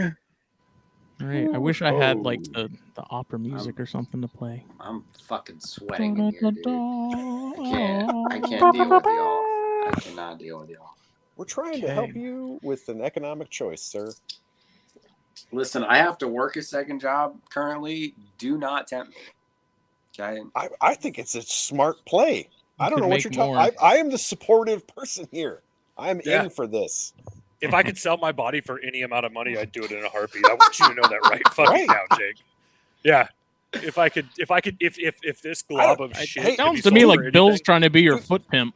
Hey, Dude, man. Dude, Loafman has been saying that he is going to try and get the book out for March Tinley. I don't know what dad bods and besadids will sell, but I'll buy it. dude. Oh, we have got to do an OnlyFans where it's dad bods and reptiles. I'm fucking telling you, and Jake's we would feet. make so much money. And Jake's feet. Oh And, god. Jake, yes, Oh. and your feet. Can I just grab stuff with them, or do I have to pose? Because I don't really want to pose, but I can grab a lot of shit. We'll get you a little mask like they wear at the parties, you know? Yes. Yeah. No one knows it's you. Wink, wink. It's just me posing with a spray bottle on my foot. Like, It's like the People of worst, the year 2022, guys. I'm so excited. The Yeah. worst, Justin. Yeah. the worst We're sequel doing to shit here, Eyes Chris, Wide shut up. Shut ever. Yes, exactly. Exactly. Oh, you Joe- missed your chance, Joe. dude. During COVID, when all the plants became popular, you could have been water and plants. oh, dude. Oh man. I could. You know, it's always been totally popular. Oh, I can't say it. hold one of Never those. mind. And yes, Joe, I can hold a baseball bat with these toes. Of course, you know, 2 baseball bats. Come on. God. Yeah, one in each toes. Or, I mean, My one in each toes foot. are hairy. He can cock a single action with them motherfuckers. You know that. Are you kidding me? I can shoot a single action with these motherfuckers. It's Jack Johnson and Tom O'Leary. Oh, man. So the first show person that we hath picked is for Cornstars, and that person is need drum roll. There we go. That's actually Jake's just- feet. That was No, Jake my just ran feet. across the floor. Fred Flintstone did. For all the people listening, that was Jake running back and forth in his room. Oh. It sounds like when he runs to pee at night in the middle of the night. That's all his roommates hear. Back and forth, boy. Woo. Oh, okay, Woo. okay. I'm sweating. 2022 Cornstars Person of the Year is Mr. Alex Horvath of Keystone Mr. Corn Horvath, State. yeah. What a great human being. So glad to be calling him the Person of the Year for Cornstars.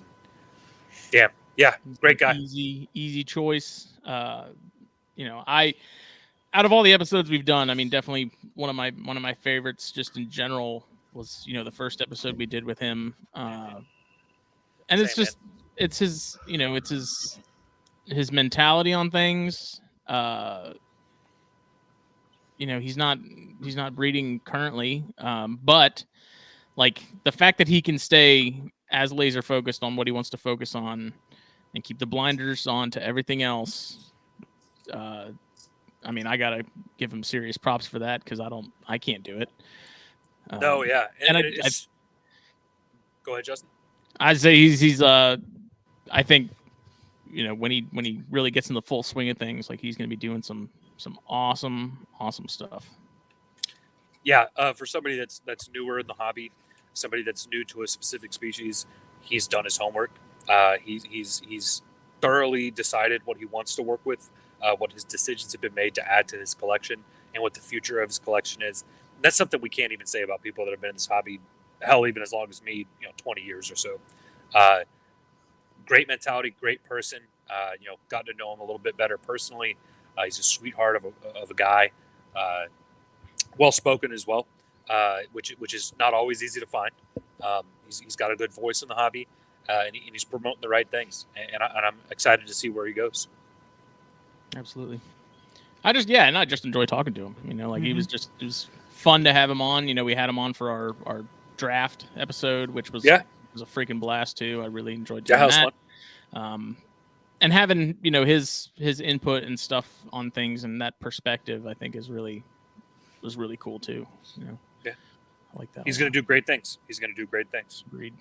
So everyone needs to go follow him on Instagram at Keystone Corns. Absolutely. Yeah. He's got some awesome stuff. He's really like Cheers. what he's sort of building and what he's bringing in terms of his collection and stuff. Like he's really choice stuff. You know, he's, like I said, as soon as we were kind of thinking about this, he was the first person that came to mind. Yeah.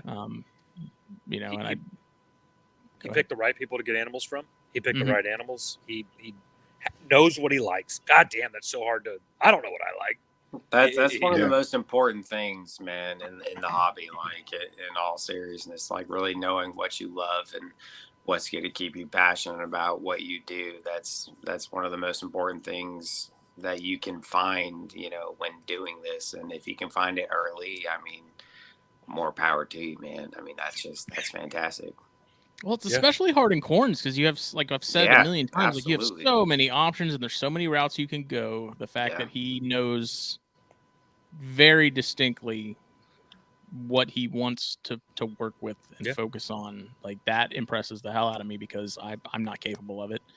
You know, I've got like 6 different morphs that are my favorite morph. Yeah. You know, and so it's like I feel bad because I'm like, man, that's one of my favorite morphs, but it's like really I have like a top 5, and like those are what I'm really partial to. I love them all. Yeah. But you know, he's like, I'm like, man, you should tie this into this, and he's like, I want to focus on this, and it's like, how do you do that? Like, how what's wrong with you? Why are you? He's also what a freak. One thing that I love about him is it's like I literally like the other day asked him a question, and he answered it about a morph, and I'm like, oh shit, you're so new into this. You've done so much homework that you're textbook knowledgeable on these morphs and how they interact. It's great to see. Great to see. He's way more clued into a lot of that stuff than I am. That's for sure. Yeah. So congratulations, Alex. Congratulations. Yeah, Alex. Congrats, man. Cheers. Yeah, man. Cheers. Salud. Next is Lizard Brain Radio. So Bill is up to bat. What is going on? That is fantastic. I like it. Da da da da. What is that? That's not the right movie. What? I'm just trying to get some intro music. This isn't a movie, idiot. No, never mind. Right over his head. Jake, calm down. There it goes. So I picked Billy. I picked Bill Stewart, and my big thing with Bill this year is actually it's just a continuation of all of his work, but it's really starting to come together for him. He and Sarah are doing Badgerland Reptile Rescue, which is what's on the screen. And so when Friends of Scales Reptile Rescue closed its doors, it was at that time one of the largest, and not really largest, I don't really know how to say that, but the number of the volume of animals that went through that rescue nationwide was probably one of the largest. It was the largest in the Midwest, and it was probably 10 or 12 states that rescue covered. And when it closed, there was a really huge void in that part of herpetoculture that is a part of herpetoculture people don't really work in general anyway. And Bill and Sarah stepped up and started Badgerland and basically took over that entire footprint. They've been going just all out with that. Bill is the president of the Madison Area Herp Society, which is one of the most prolific herp societies in the country as well. And then specifically this year, he presented, and I saved it so I could read it to everybody. He presented at the Wisconsin Family Ties Children Come First Conference, and his presentation was Reptiles in Therapy, Implications for Utilizing Reptiles Within Therapy. And so he is a mental health professional in his day job, and he uses reptiles to work with kids. He has had a lot of luck working with kids who are on the spectrum and maybe have emotional issues, and find a better way to relate to things that move a little different and look a little different, because maybe they move a little different and look a little different and sound a little different. And he's really been successful with that. And then with WPS Reptiles, he's a lizard nerd. He's into weird geckos. He and I, along with Ryan McVeigh, have a pretty good group of Aplurus all together. And then he just keeps eclectic stuff, and he does really cool stuff with it. Anybody that will show up and wear Golden Girls stuff is cool in my boat. We share a lot of Golden Girl shirts. So nice. No, man, he's crushing it, and it is the parts of herpetoculture that I am really into that, I don't know, it doesn't seem like a lot of people are into. Like he's doing rescue work, and he's teaching. He does shows the same way that I do shows, but he does it up in Wisconsin, and he's branched out into that more recently. That's kind of a new thing for him, but he kills it because he works with little kids every day, and we fill a lot of the same roles. He's taller than me. He's like 6'4", big earrings, tattoos, same kind of dude, and then shows up and hangs out with elementary school kids, and is working in mental health, which is fantastic. It's Is awesome. He looks like one of those dudes where it's like the tattoo guy, like what? Yeah. And then everybody that meets him hugs him, and he he has all these little kids and all these different people that he's working with, and he's really killing it. And specifically the TikTok I did about treating alligators correctly, that alligator that you see posing with my daughter came from Billy and Sarah and was found on the doorstep of a veterinarian's office in Wisconsin in February. Wow. And Wow. now lives with me and goes to shows and does all that. That's And great. does not eat pizza. So That's awesome. Yeah, I mean that's the awesome. reptile rescue thing, man. It seems like I see a higher percentage of burnout with people that do that. It seems. absolutely. And so the fact that him and Sarah are both able to handle that and do as good of a job with it as they have been doing, I think that says a lot. Oh yeah. It's a very special thing to be able to focus in on a hobby that we all look at and enjoy and become a family and use it as a beneficiary to other people, specifically kids, like you're saying, Bill, the people he's working with and with mental health. It's so special to hear that, see that. What a standout guy, And I mean, he's from Wisconsin, so that automatically makes him like 100 times cooler. So you will that's appreciate just- this, Jake. I wanted to bring this up because you're a Yes. Wisconsin guy. Yes. So one of the big events that we used to do for the reptile rescue is the Comic-Con in Chicago. Mhm. And a cool thing about Badgerland is they are attempting to step into that footprint as well. So hopefully they'll be at the Comic-Con, which is huge. But Billy and Sarah sort of kind of got together working the rescue thing at Comic-Con. Mhm. And Sarah, they were trying to figure out like, oh, hey, where we're going to meet. They were going to ride together, and you could kind of see this was going to go well. And it did, because her last name is now Stewart. Always a good And- sign. Yeah. Yeah, And always.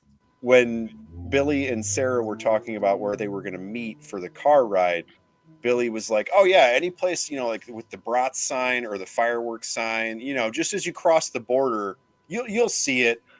And anybody who's driven a highway in Wisconsin would know, as soon as you cross the border, it's cheese signs and Bratz signs and fireworks signs. That's right. And so Sarah was like, well, where the hell are we meeting? Like, and he's like, no, the highway exit with the sign, you'll see it. And it's like, yeah, got it. Yeah, that's fantastic. Put in these coordinates. Yep. That's cool. No, that's fantastic. Wisconsin's the greatest state in the world. So Sir. Second only to fully- South Carolina. shut up, Sir. Chris. I don't want to hear about your stupid Texas. Sir. I just like that the dude who's from the other cold weather state sent his cold weather geckos to another warm weather person, but whatever, that's fine. Cool. Oh, Yeah. that's good. Oh.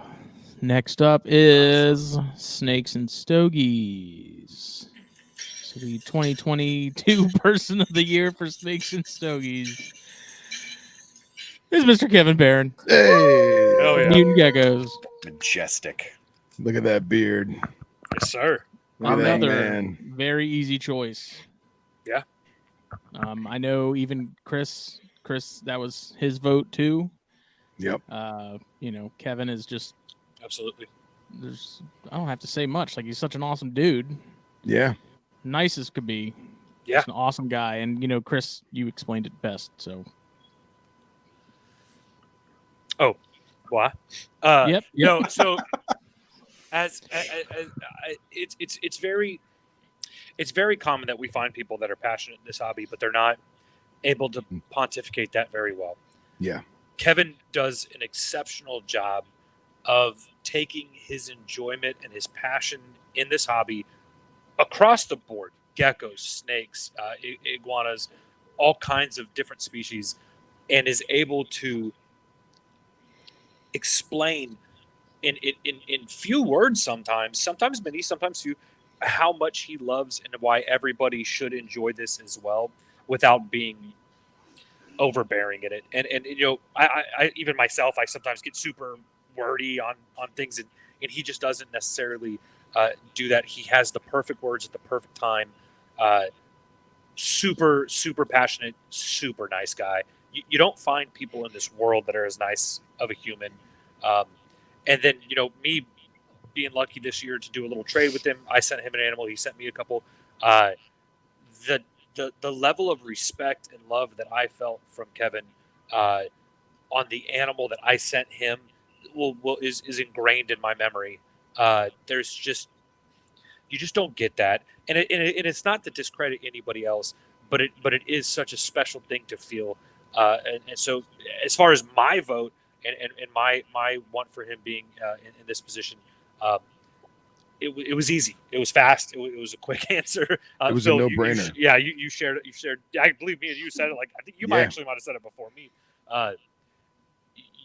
He will be a unicorn in this hobby, and he's been in it for a long time, which is a fun thing, because it's almost like he was just already doing this, and we stumbled upon him. Yeah. Right. Agreed. Which is really cool and really special. And like everybody we're going to talk about tonight, he's a standout guy. He's a standout human. He's also a standout keeper, and he's going to be a standout person in this hobby for many years to come. Look at the passion he talks about with the projects he's got. He doesn't talk about right now. No, that's not true. He does talk about his right nows, but he talks about his future projects so well. I would challenge anybody that listens to this podcast, the Snakes and Stogies, to go listen to his to the Leopard Gecko podcast that he's on. It has a few episodes. Go listen to him talk there as well, because Strength and Leos. Strength and Leos, yeah. Yep. The talks that he has are textbook clinical, the same thing over and over and over again about what he's passionate about, what he loves, where he wants to see it go, and I just love that. It gets me excited. I get y'all excited, so Yeah, you do. he gets all of us excited. So love the guy. Glad that I've gotten to know him now personally. Can't wait to meet him in person. Yeah, and he's got some killer hognose snakes. Oh yeah. Yeah, And I think Chris said it all exactly how I would have said it, exactly how all of us would have said it. I really feel like there's certain people in this hobby that we look up to, and hands down, Kevin's one of them, man. Like his positivity, and it's not so much it's the love of the animals, but it's the love of the people in our community and sharing that passion, and him glowing with the passion and the love of the people that we're in and the animals we're in. It's yeah, man. It's just I have nothing but the best things to say about him. He's a fantastic human being, an amazing keeper, an educator, and just he's just moral fortitude, if anything. I mean, the dude's just positive, and I love it. Yeah, he was one that I think we all just like unanimously, at least between me and Phil, and even Chris, when he was throwing his sort of hat into the ring, like he was the name that popped up almost at the same time between the three of us. It was a very easy decision. Awesome guy, like I said, super infectious, and in terms of his just attitude and passion for things, his enthusiasm. Billy just said in the chat he's a one of one. That's absolutely true. Yep. Yeah. There's nobody else like him. Yeah. Next is moving right along. THP 2022 Person of the Year is Roy Blodgett. Roy Arthur Blodgett. Wellspring Herpetoculture. Yeah. He's been me and Jake's pick for since we had him on. Yeah. Yeah, no, I mean, he's been one of my favorite episodes probably ever. Definitely top 5 ever. I really enjoyed the episode that we did with Roy, and Roy has helped me out a lot personally, setting up a cage and asking about lighting and such, and what he would recommend for, certain lighting for a cage that I was building.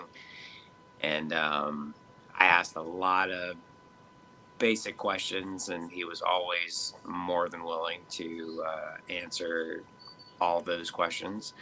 And he's one of the nicest people I've ever talked to. you know, in the hobby, and he's very, very passionate about what he does and how he does it, and you know, he's just a all around great dude. You know, he's Yeah. actually started a podcast recently. So you should go check that out. What's it called, Jake? Give it a shout out. Project Herpeticulture. Didn't think I was going to be able to name it, did you, Chris? I do know things. No, I know. Not us. But he did just start a podcast recently, Project Herpeticulture. So definitely go check that out. It's definitely going to be an up and coming podcast. But I think we interviewed him in 2022. Was it, Justin? Yeah, I think it was early this year. Yeah, or no, it wasn't 22. It was it? Yeah, because no, it was 21. Look. Yeah, I think it was actually 21 because it was shortly after I came back. Bill's episode with him was in 21. Yep. Yeah, so it may have been close by.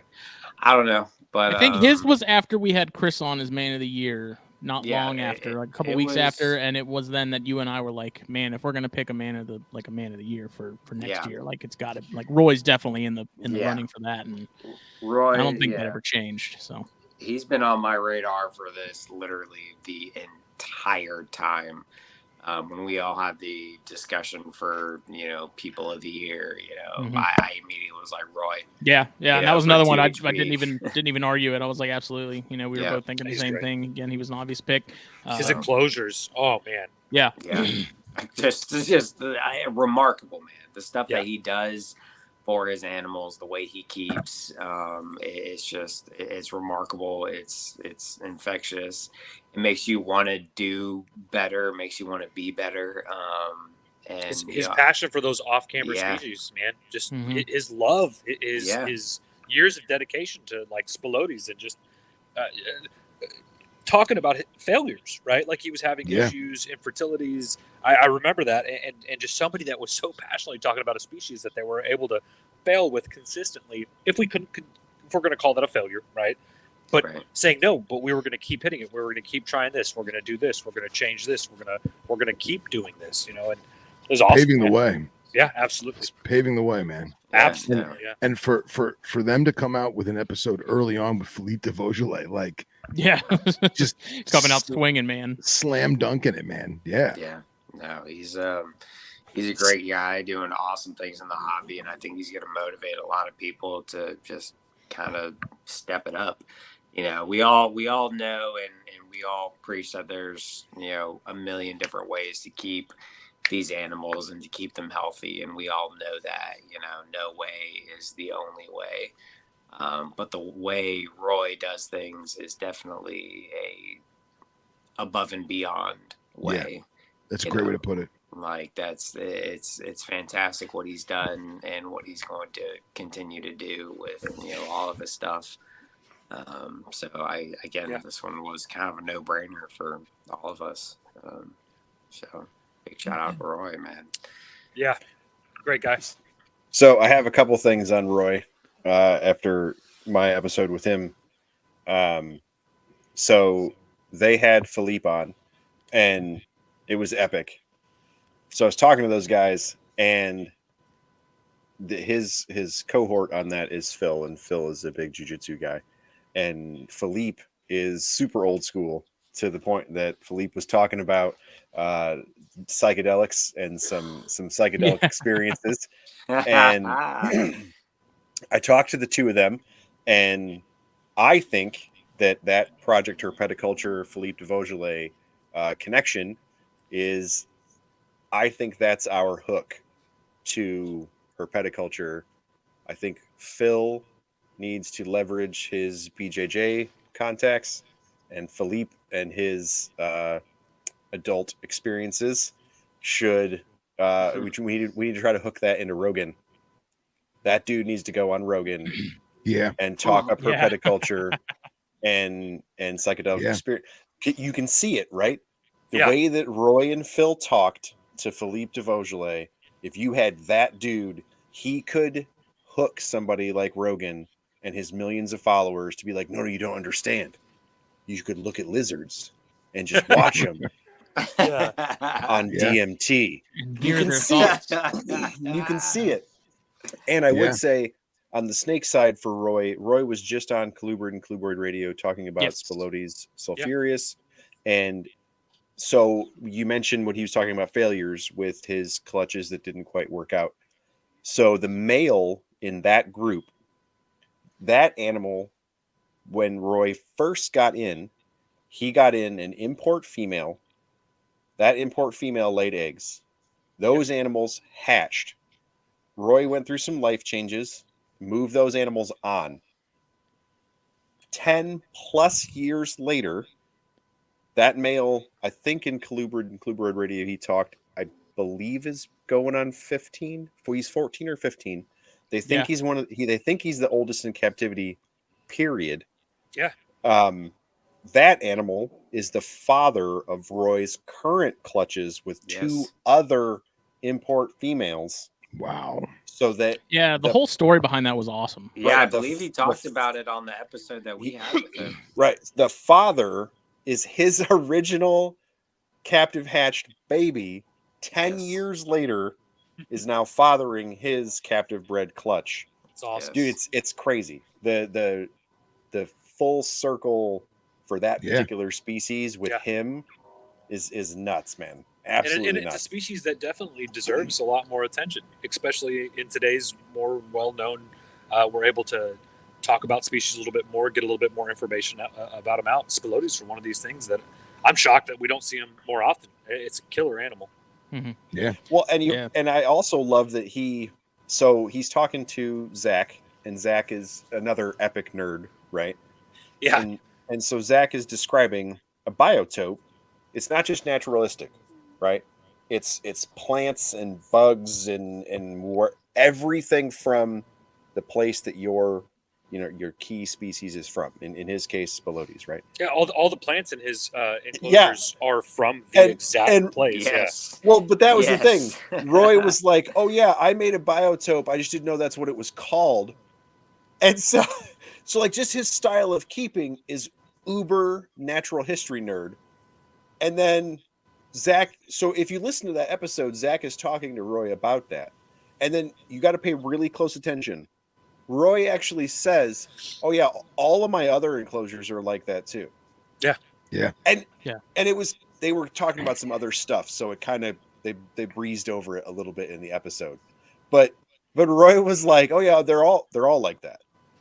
And I believe he even does some enclosures where he puts some lizards in with Yeah. some, Oh some yeah. small like for Yeah. like bug control and stuff. It's like Yep. what? Like you're Yeah. you're I'm you're gonna telling you, break man. you're gonna break Yeah. herpetoculture, He right? This was dude like, "Oh, is all I ordered all the plants from Guyana and like just insane. this And he dude's works with, this dude's on a whole other level, man. Like And alligator it lizards really too, is. which are just like Yes. something not enough people talk about. Alligator lizards are fucking awesome, Yeah. right? Yes, and yeah. I mean, and going to even how he keeps his tricolored hogs, man.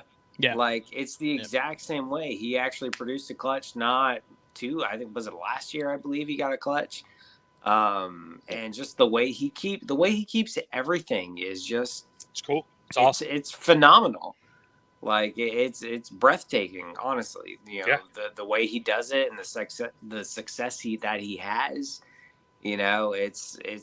he's on a whole other playing field than a lot of people, man. And it's impressive isn't even a word for it. Mhm. And he pulled a Jake, and now he doesn't look like that picture at all. He chopped his No. lovely locks off. Yes. Oh, he did? I didn't even know that. Yeah. Yeah, he did it right before he came on my show, and then I hadn't met him, and when the camera turned on, it didn't look like the right dude. Where's Who are you? Random dude. Where's Roy? He goes, "Oh yeah, I cut all my hair off. Sorry." I was like, "What the hell? What?" Yeah. Bill said me too. Yeah, right. That was my excuse. Yeah. That's He's, why that's why I shaved all mine off, because Focus Roy. is definitely the word that comes to mind when I think of him. Yeah. The attention to detail, obviously is unmatched. I think a lot of zoos don't even go to the extent of finding native flora man. to put into an enclosure like that.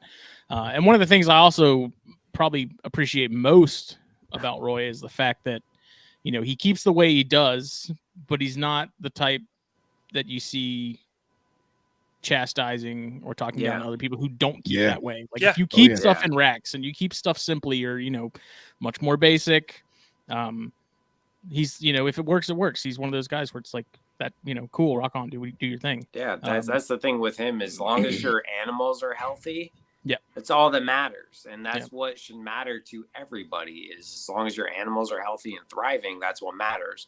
Roy keeps the way that he enjoys keeping them and what he believes how they should be kept. Mhm. But he's not going to sit there and tell you you're wrong for keeping them in a rack or with a bunch of plastic and, whatever type of hides, because that's totally fine too. Yeah. But he's awesome, man. He's knocking it out of the park.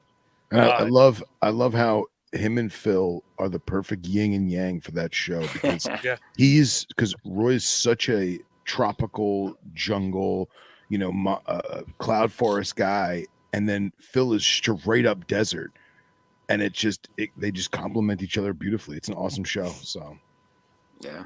On a little caveat, it's funny. I was not very familiar with the monkey anoles, and I do want you guys cool to anybody that gets a chance to just Google monkey lizards, right? Google just the words monkey lizards and hit images and have your Star Wars button tickled. Or go to wealthbringherpeticulture.com and see Roy has articles on his website. There you go. Yeah. Oh, no. But if you Google monkey lizards, you're not going to see any pictures of the anoles. You're going to see pictures of the little critter that Jabba the Hutt had next to him. Thousands of pictures of them. And I was, because I was not familiar with the species. And I don't know if he was talking about them with Bill on Lizard Brain or if it was you guys on I don't remember. Again, that was a little while ago. But I had to Google monkey lizards. I was like, okay, monkey lizards. This isn't monkey skink, monkey tail skinks. So I Googled it and I got all these Star Wars pictures. I was like, oh shit, those guys are monkey lizards too. But no, yeah, if you're looking for more information on that species, look up monkey anoles. But yeah, again, on his Instagram, you can see lots of pictures of what he's working with and how he's doing it. And God, those enclosures are just, they're gorgeous. Incredible. They're gorgeous. Incredible. We could all look up to somebody like this easily. It just so stoked on what he's doing. And he's got a bunch of knowledge in that brain of his that we need to get recorded. Dude, we've talked about lighting and stuff, and he mentioned infrared and the different stuff there. dude, and it's like, dude, we need to get that information out there because so many people are oblivious to it, myself included. In terms of him talking about UVB on y'all's episode is crazy. A really important thing that people need to hear. His episode, our episode with him, again, one of my favorites all time, and it makes you think. It makes you rethink of how you do things and how these snakes, can they survive this way? Yeah, but adding these things just adds so many different elements. I mean, the man gives sunsets in his enclosures. It's very true. I mean, Very that who does that? Yeah. Nobody. But think about it for a minute. That's what these snakes really experience is sunsets and everything that we experience. And that this guy, he recreates a sunset in his enclosures. Yeah. It's exceptional. That's unheard of, man. I don't know. I think where the difference is too is you see a lot of people on Facebook and stuff that are getting on people for not using UV or not setting up in big naturalistic enclosures or anything like that. And if you ask them why they need UVA, UVB, these certain things, the answer would most likely be because it's just better for them. And it's like, okay, well, I need kind of more of an explanation there. Like Roy could actually provide that information to you. Like Roy, he would actually have a much more solid argument to stand on because, he's doing it. He sees it. In the past, I'm sure he's kept things in much more simple sort of, especially with spilotes, in much more, not necessarily watered down, but simplified enclosures and be able to tell you from personal experience, I do see differences in how these animals are behaving between, across the gamut of setups. Yeah. Awesome. Are we ready for the THN The man of the year. Man of the Year. The ultimate. This is the guy. The plaque is man. coming in the mail, Yeah. and I'm stupid excited about it because it's really cool. I got it off Etsy. It's dope. It's somebody we're all excited about. Don't let your head get too big. Again, This is- anonymous across the board. I think everyone was Yes. thinking it. Yeah. And then Again, Unanimous. said it. Again, Unanimous, definitely. Unanimous. The episode And we did anonymous. with this man was one of my favorites all time. One of my favorite Dustin. people in herpetoculture. Dustin Gron, 2022 Person of the Year. Yes, sir. The Gecko Sphere. The Gecko Sphere. There The he man, is. not a myth, but a legend. I think that is also an older picture of him. He looks exactly the same. Yep. Yeah. He has a mustache and beard now. So, obvious pick. There Yeah. he is. Easy pick. Easy pick. Miss America. Absolutely. The guy is an absolute wizard when it comes to herping, especially out in his neck of the woods. A master of his trade. Phil, I think, can attest to it better than any of us because he saw it firsthand. An honor and a privilege to herp with that guy. Yes. Legit. He's keeping a ton of Cheers. stuff that I don't like. Cheers. How's the way to word it? He has a lot more than sort of he leads on to. Absolutely. His experience with such a spectrum of species and genre and stuff like that is just, it's crazy. Yeah. Dude keeps an immaculate amount of stuff. Like he's got a ton of stuff. He's got a ton of experience. And he's one of those guys that Who's peeing? like It's no, definitely I'm not Jake. peeing. It's I'm definitely not Jake. peeing. He's taking a I- quick piss. I during have Dustin's to. random. I'm pouring myself another drink for Dustin. Okay. Yeah. That's where we're at. But Dustin's one of those guys that like he keeps so many things under the sun. You know, he's got so much knowledge. And he's also one of those people that dabbles severely in both. You know, like a lot of people talk about you're either a herper or a keeper. You have guys like me and Phil and Justin and pretty much all of us here that are keepers, but also herpers. Yeah. But Dustin takes that aspect to an entire new level.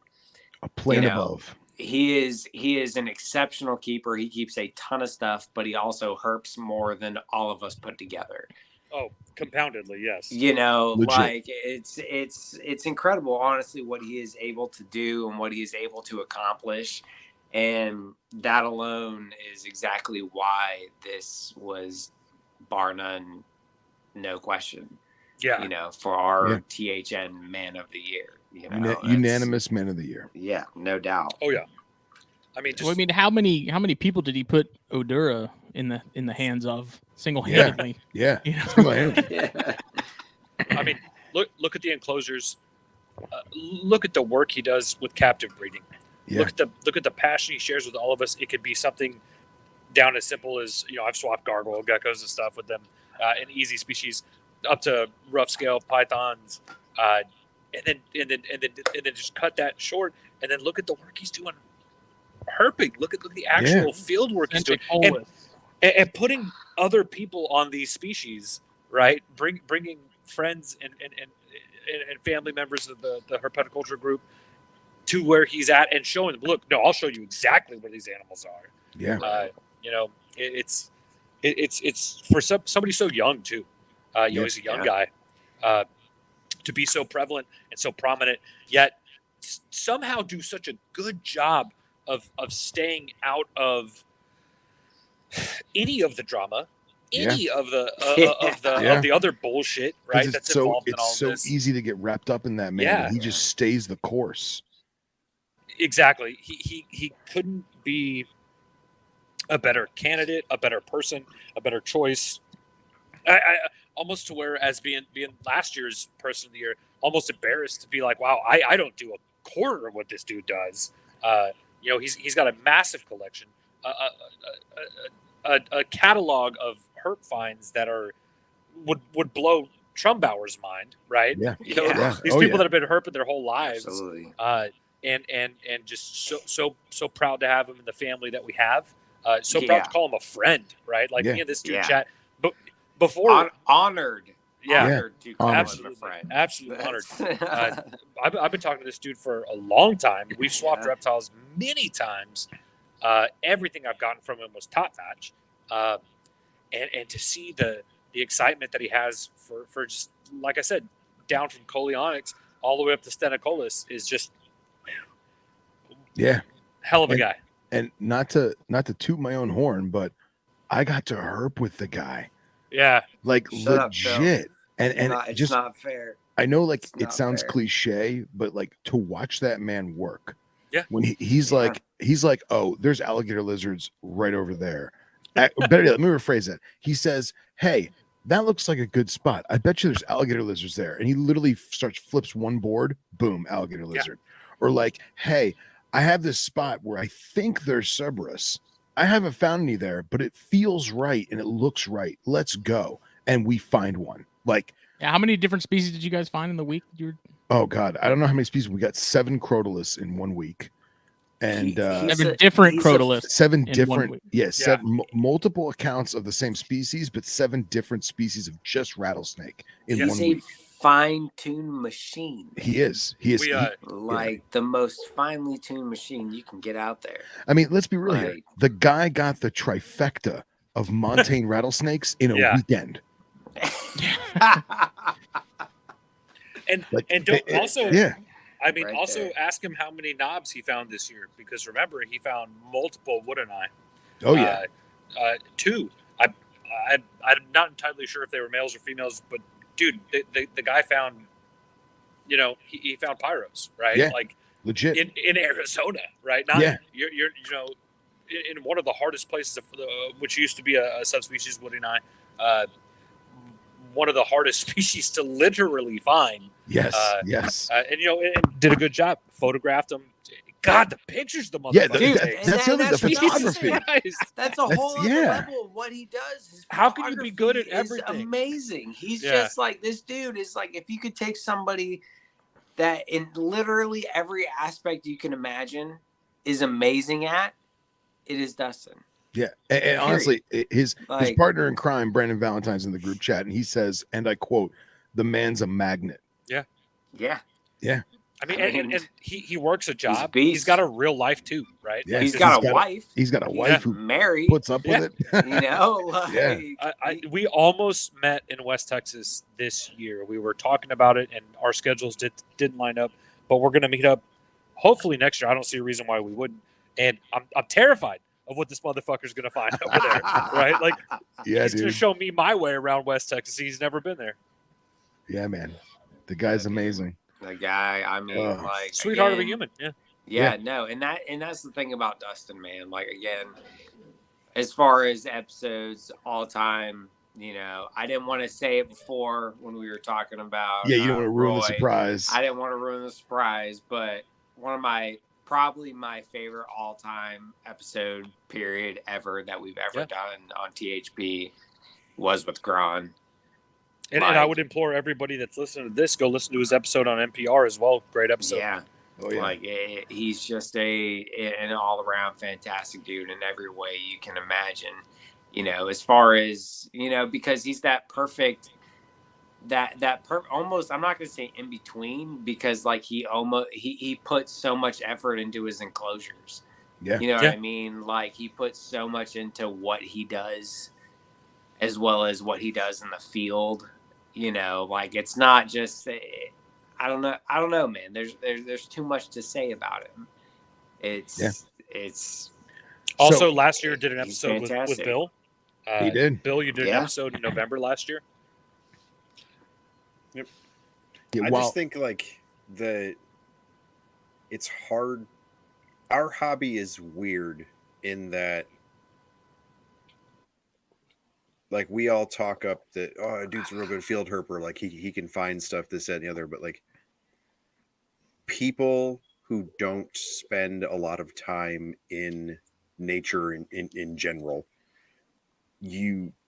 you don't realize the amount of time it takes for your average person to develop an awareness of the natural world. Like you Yeah. can be observant in things like that and take good pictures, and that's great. And then you have an artistic mind, so he's good at building enclosures and he can frame pictures, and that's nice. And it's a different skill set, but like just the amount of time that a person has to spend in nature to have a functional grasp of natural history, as opposed to just I read a bunch of books so I know a lot of facts about snakes.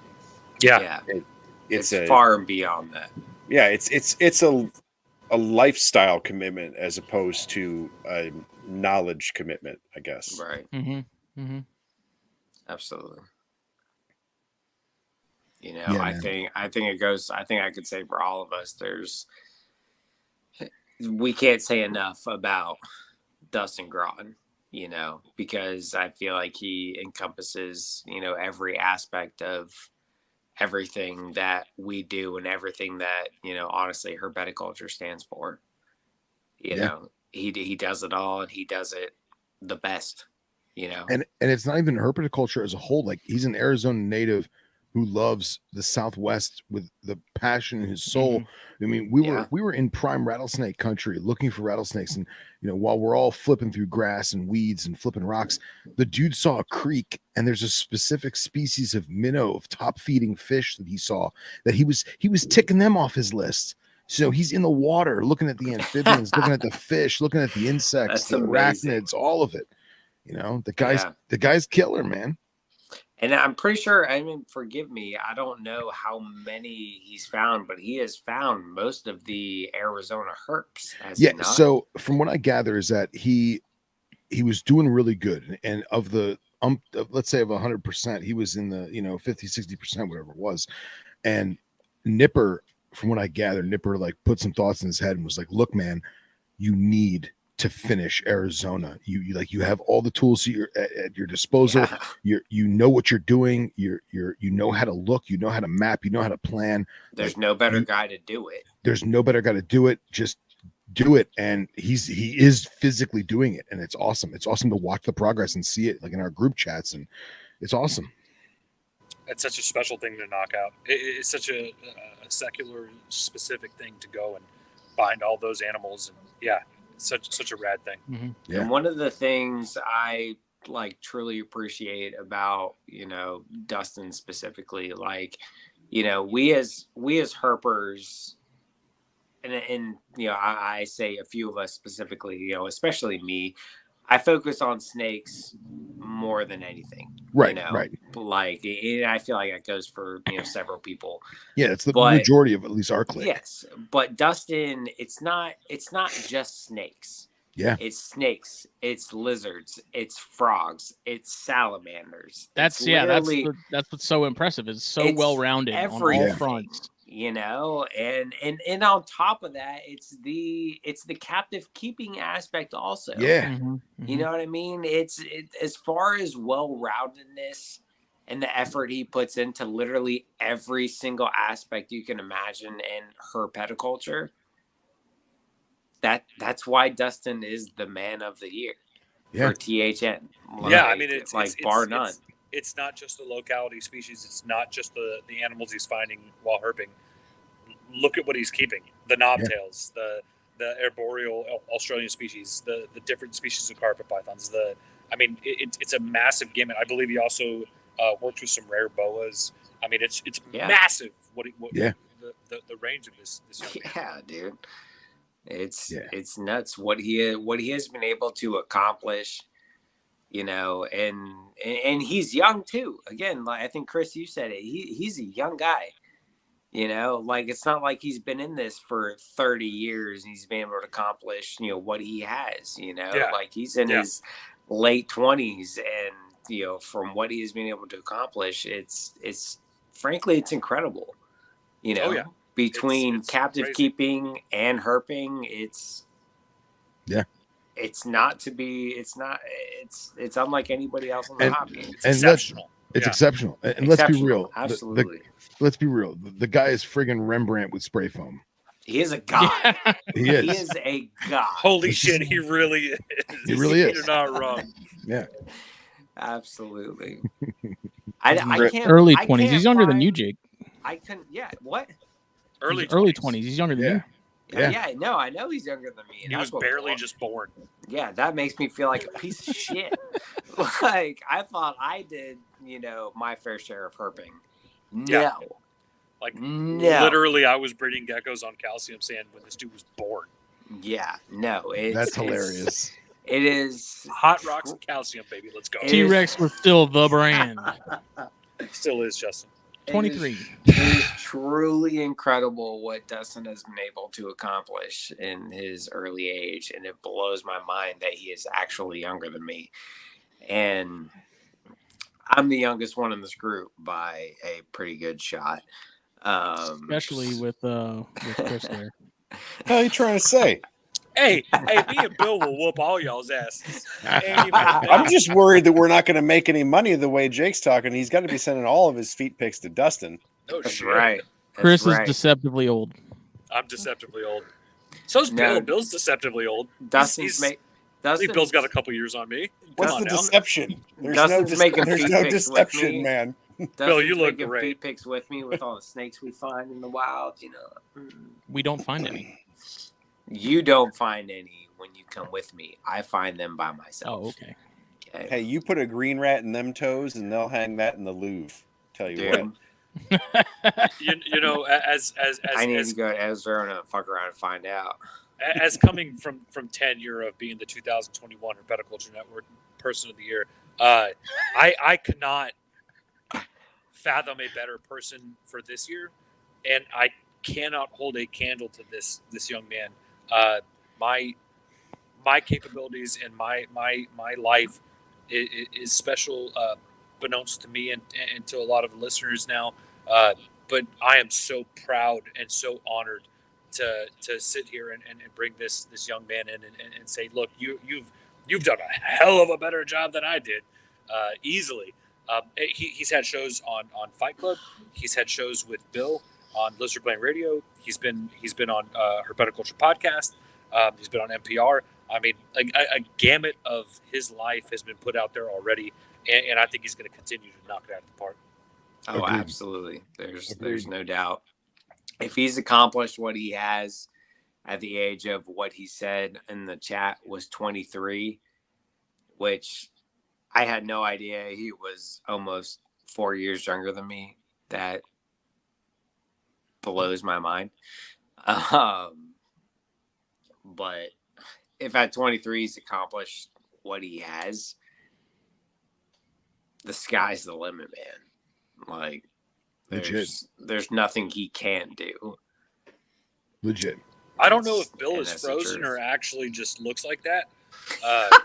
Stoic. He's stoic. I'm going with Frozen. I don't know. I'm He's with just looking at me Frozen. pissed. But yeah, it's oh, we lost Bill. Oh, He'll be just back. Bill's left. He gone. said, whatever. Bill's gone. But yeah, no, super excited.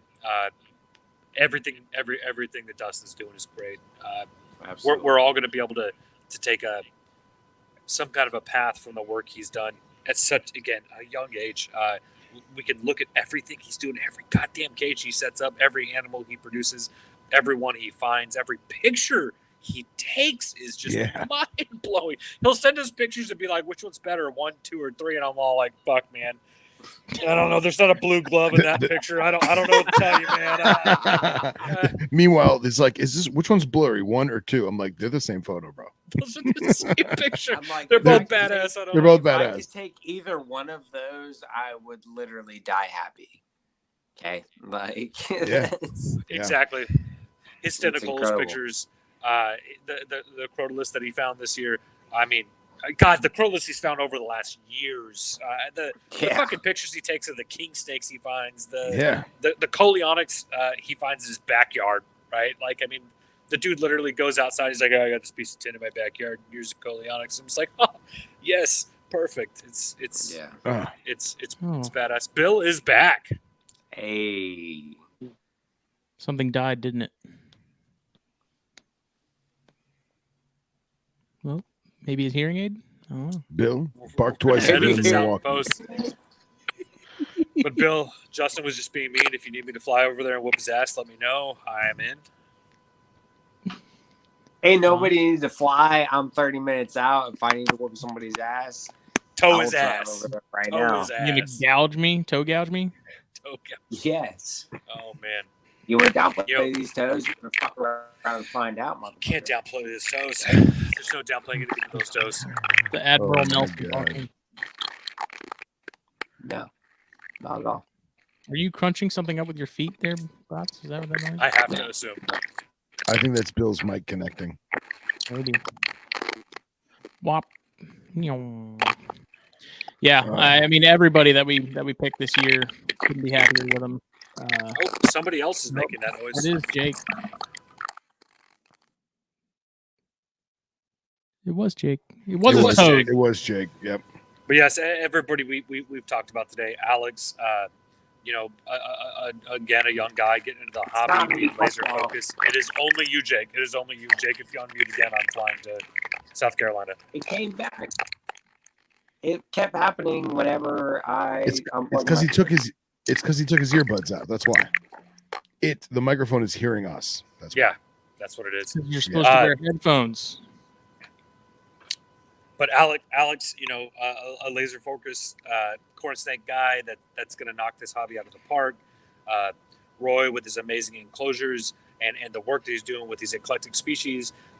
Kevin with his, again, huge gamut of animals that he's working with, and specifically the passion that he just absolutely pukes upon us, and that we're so happy to radiates. Exactly, Yeah. Radiates is a great word.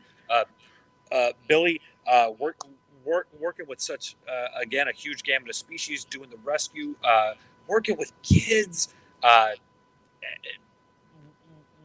working in the and I'm not the best talking about it, but Words are hard. Words are hard, but I'm trying to say it right. But working with people who have mental issues and working in that entire gamut of things while maintaining an amazing collection. And the dude has been working with some awesome gecko species for a long time. I believe if you actually go way back, you could find YouTube videos of him and his collection of geckos. I don't remember exactly who did it, but he's been in this hobby for a long time.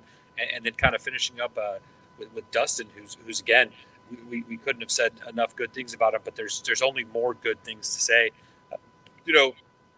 What five exceptional examples in this hobby that just couldn't we couldn't pick better people, and there's so many others that we I hate to say left out. We didn't leave a lot of people out. Right. Jake dropped out too.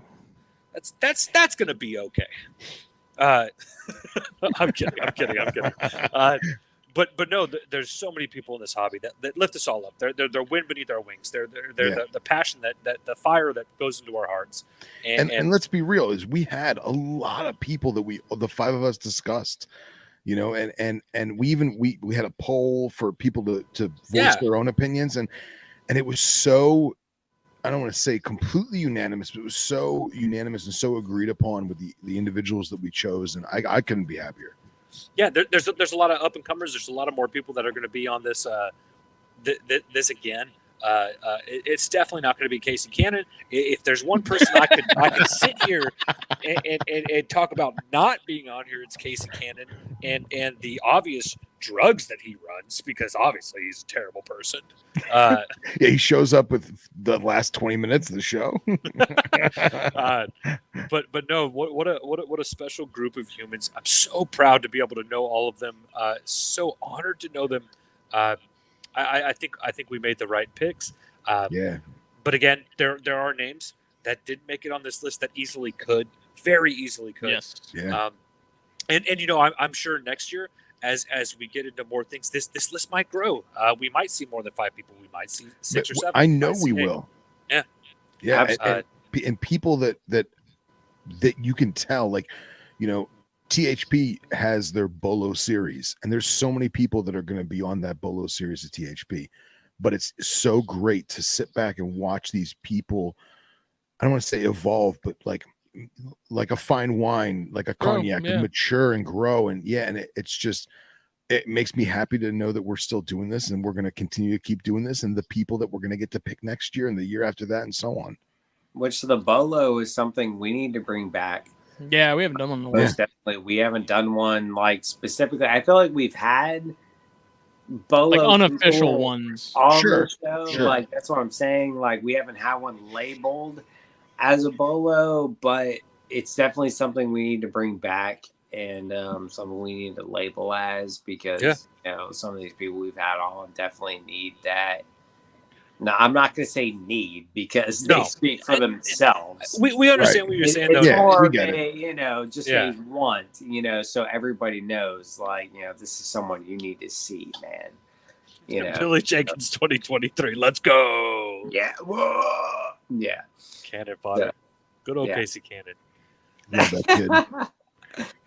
But yeah, no, that's something we definitely need to bring back into fruition as a thing in 2023. Bring back the bolo, and I think we're all going to look forward to doing more podcasts. Hopefully, doing more episodes of Cornstars. Got to work on my work schedule and who else? What else are we going to try to do? Maybe we'll come out with something new. Yeah, I'll just quit. I mean, you're the manager. Just rearrange the schedule. Yeah, I'm literally the boss. I make the schedule. It's very easy. I'll just take myself off the list. And be I was about to say, just stop scheduling yourself, dude. What the fuck? Right. I wish I was able to schedule myself or not schedule myself, other than just always either being there or on call. Yeah, it's good. It's good. Well, I'm very much looking forward to next year. I know. Absolutely. We've talked about some ideas to sort of bring to the table to change things up a little bit, bring some new stuff. It's going to be good. This little sort of winter break we have, for that last half of December is always kind of a nice refresher, and come back extra anxious and amped to get back into it. So yeah, absolutely. I love it. Absolutely. Yeah, me too.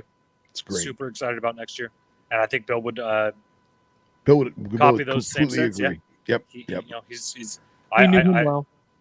Yeah, I mean, Lizard Brain Radio has been going strong. He's doing some awesome episodes. Damn, the guests he's been having on, it's great. It's awesome. And I don't know if we actually mentioned it at all at any of the shows, but the plan is to have Lizard Brain on the. Oh, there he is. There he is. In the stream of the other THN shows, so that he's sort of right there in the thick of it with everything else. So yeah. Bill, I'm going to stop saying good things about you. I'm done with that. Yeah, now that he's here, we can stop talking awesome things about him. We stop praising him. He's here. Well, despise the fact that you guys want to keep on talking shit. I honestly feel like Bill and Lizard Brain Radio is one of the up and coming podcasts. Absolutely. Of the future, man. I'm not even going to say the year. I'm saying the future, the next several years, man.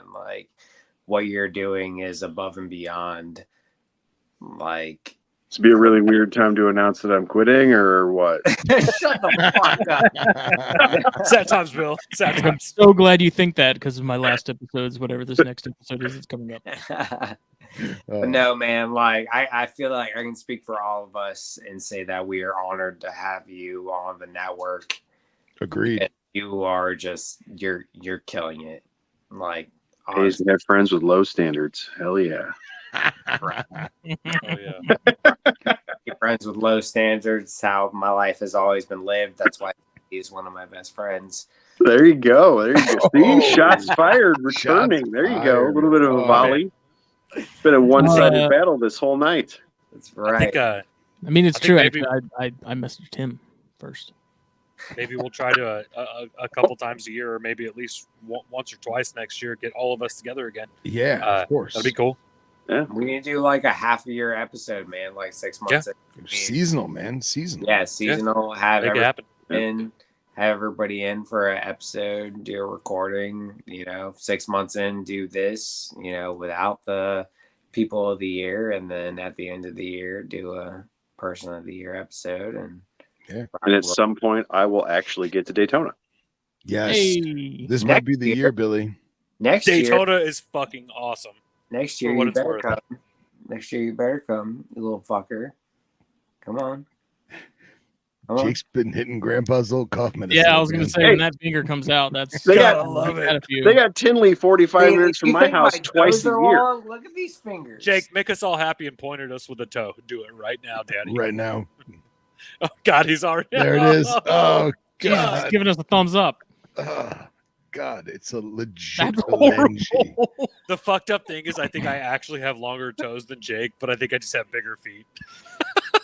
They're not coming Well, out. It's thing, never you have- happening.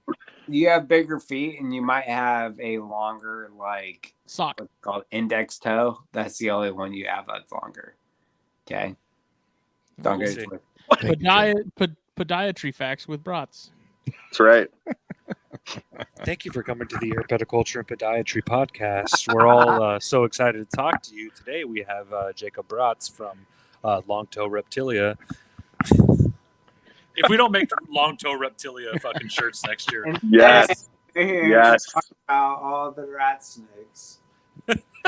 Well, long story short, Bill, is that as I've never been to Tinley. It's on my bucket list. But from what I gather, Tinley is an amazing show. It's the show of shows, but it is not Daytona Beach. Daytona. Fair. is Fair. the- is Daytona's amazing. It really is. Having gone my first time this past year or this year, it's something else. Jake looks like Yeah. Ed the horse. And I'm pretty sure I went to a show in Georgia and I bought chilies. Oh, I wasn't there for that Yes. though, so it doesn't count. I cannot think of anything more disgusting than chilies. But thank you for Oh. bringing Burn that in up. hell. My kid loves chilies. I have no idea why. Dude, that chicken enchilada soup is the bomb. It is not. It's delicious. It is food. Everyone needs to go to Daytona. Yes. Our annual pilgrimage. But we will be back in January. And we thank you all. BlackBox is a sponsor again for 2023. So you're going to hear from us more on them and their awesome stuff. We love them. This show is brought to you by them. And then you need to also check out Puget Sound Pythons, Steve Snakeshwary and his Venom Hot Sauce, Silent Hill Reptiles. Go follow all of the above right now. Facebook, Instagram. Right now. Check out their respective websites. We love you. Love you guys. Love you guys. Thank you for lasting through this episode. Thank you for lasting through this James episode, is the buddy. one that laughs, Yes. man. He's fucking on death's door. Just thank you for being I'm alive. surprised we haven't heard that. I gotta get up early, choke man. You out of my toes paint job personally. This Hey. is Oh my God, we're Yeah, toe Since you're wrestling talking next shit time. about choking people out, I don't know if you've been watching the chat as it's scrolling. They're trying to set up a little charity match there come 2023 Daytona. I still Let's haven't go. even fought Casey on the beach yet. Listen, Bill. We can have that, and then we can have thumb wrestling with toes. Listen, Casey Bill. would be a There you demon go. in a fight. I would be Bill. terrified to Bill. fight Casey. 1, 2, 3, 4. I declare a Bill? toe war. Bill. Okay, listen. Are you? I You got the right tough. square now? I know you think you're tough. He's all. I know you. I know you want me to. Hold on. Bill. Listen. There you go. I feel Thanks. honored to be pointed. thank God he's at home already. 4 points. My head's Look already- at you in the V He has, of that. like, little, That's he has sexy. little toe pads like a gecko. Bill, I know you think you're tough, but listen, when you have me choked out dying, I will physically grab you with my toes, and I will win this fight. Fair. Or get you off. We just don't know, right? Like the math hasn't been done yet. I mean, if you got to go out that way, then you got to go out that way. That's just how it is, Fine. man. Yeah, make it That's happen. all I'm saying. If we want to make it happen for charity, I'm gonna do it. For Yeah. charity. Oh God. And on that bombshell, Yeah. My brother is Ukrainian. Okay, I'm not afraid to take a beating. and that matters. And If you're guys, I'll see y'all on the next if episode. wait. If your brother's Ukrainian, doesn't that mean you're Ukrainian too? No, At least 50%. my brother's adopted. Okay. Yes, All right. my brother is like 100% Ukrainian, and I am not. All right. Well, thank you everyone for joining us Yeah, I tonight. appreciate everybody who's joined in the live chat. A lot of names are still popping up. Yeah. And, you know, a lot of people still chatting. Everybody listens to Cornstars, ChondroCast, Snakes and Stogies, What's that? Herpetoculture Podcast, Lizard Brain Radio. Hell yeah. All these are fucking awesome.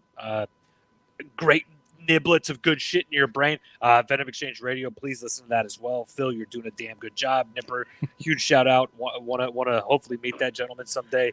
And also go listen to the NPR network as well. Yeah. Got a lot of fucking damn good ear music for you to listen to and learn from, and we can all become better people through all of this.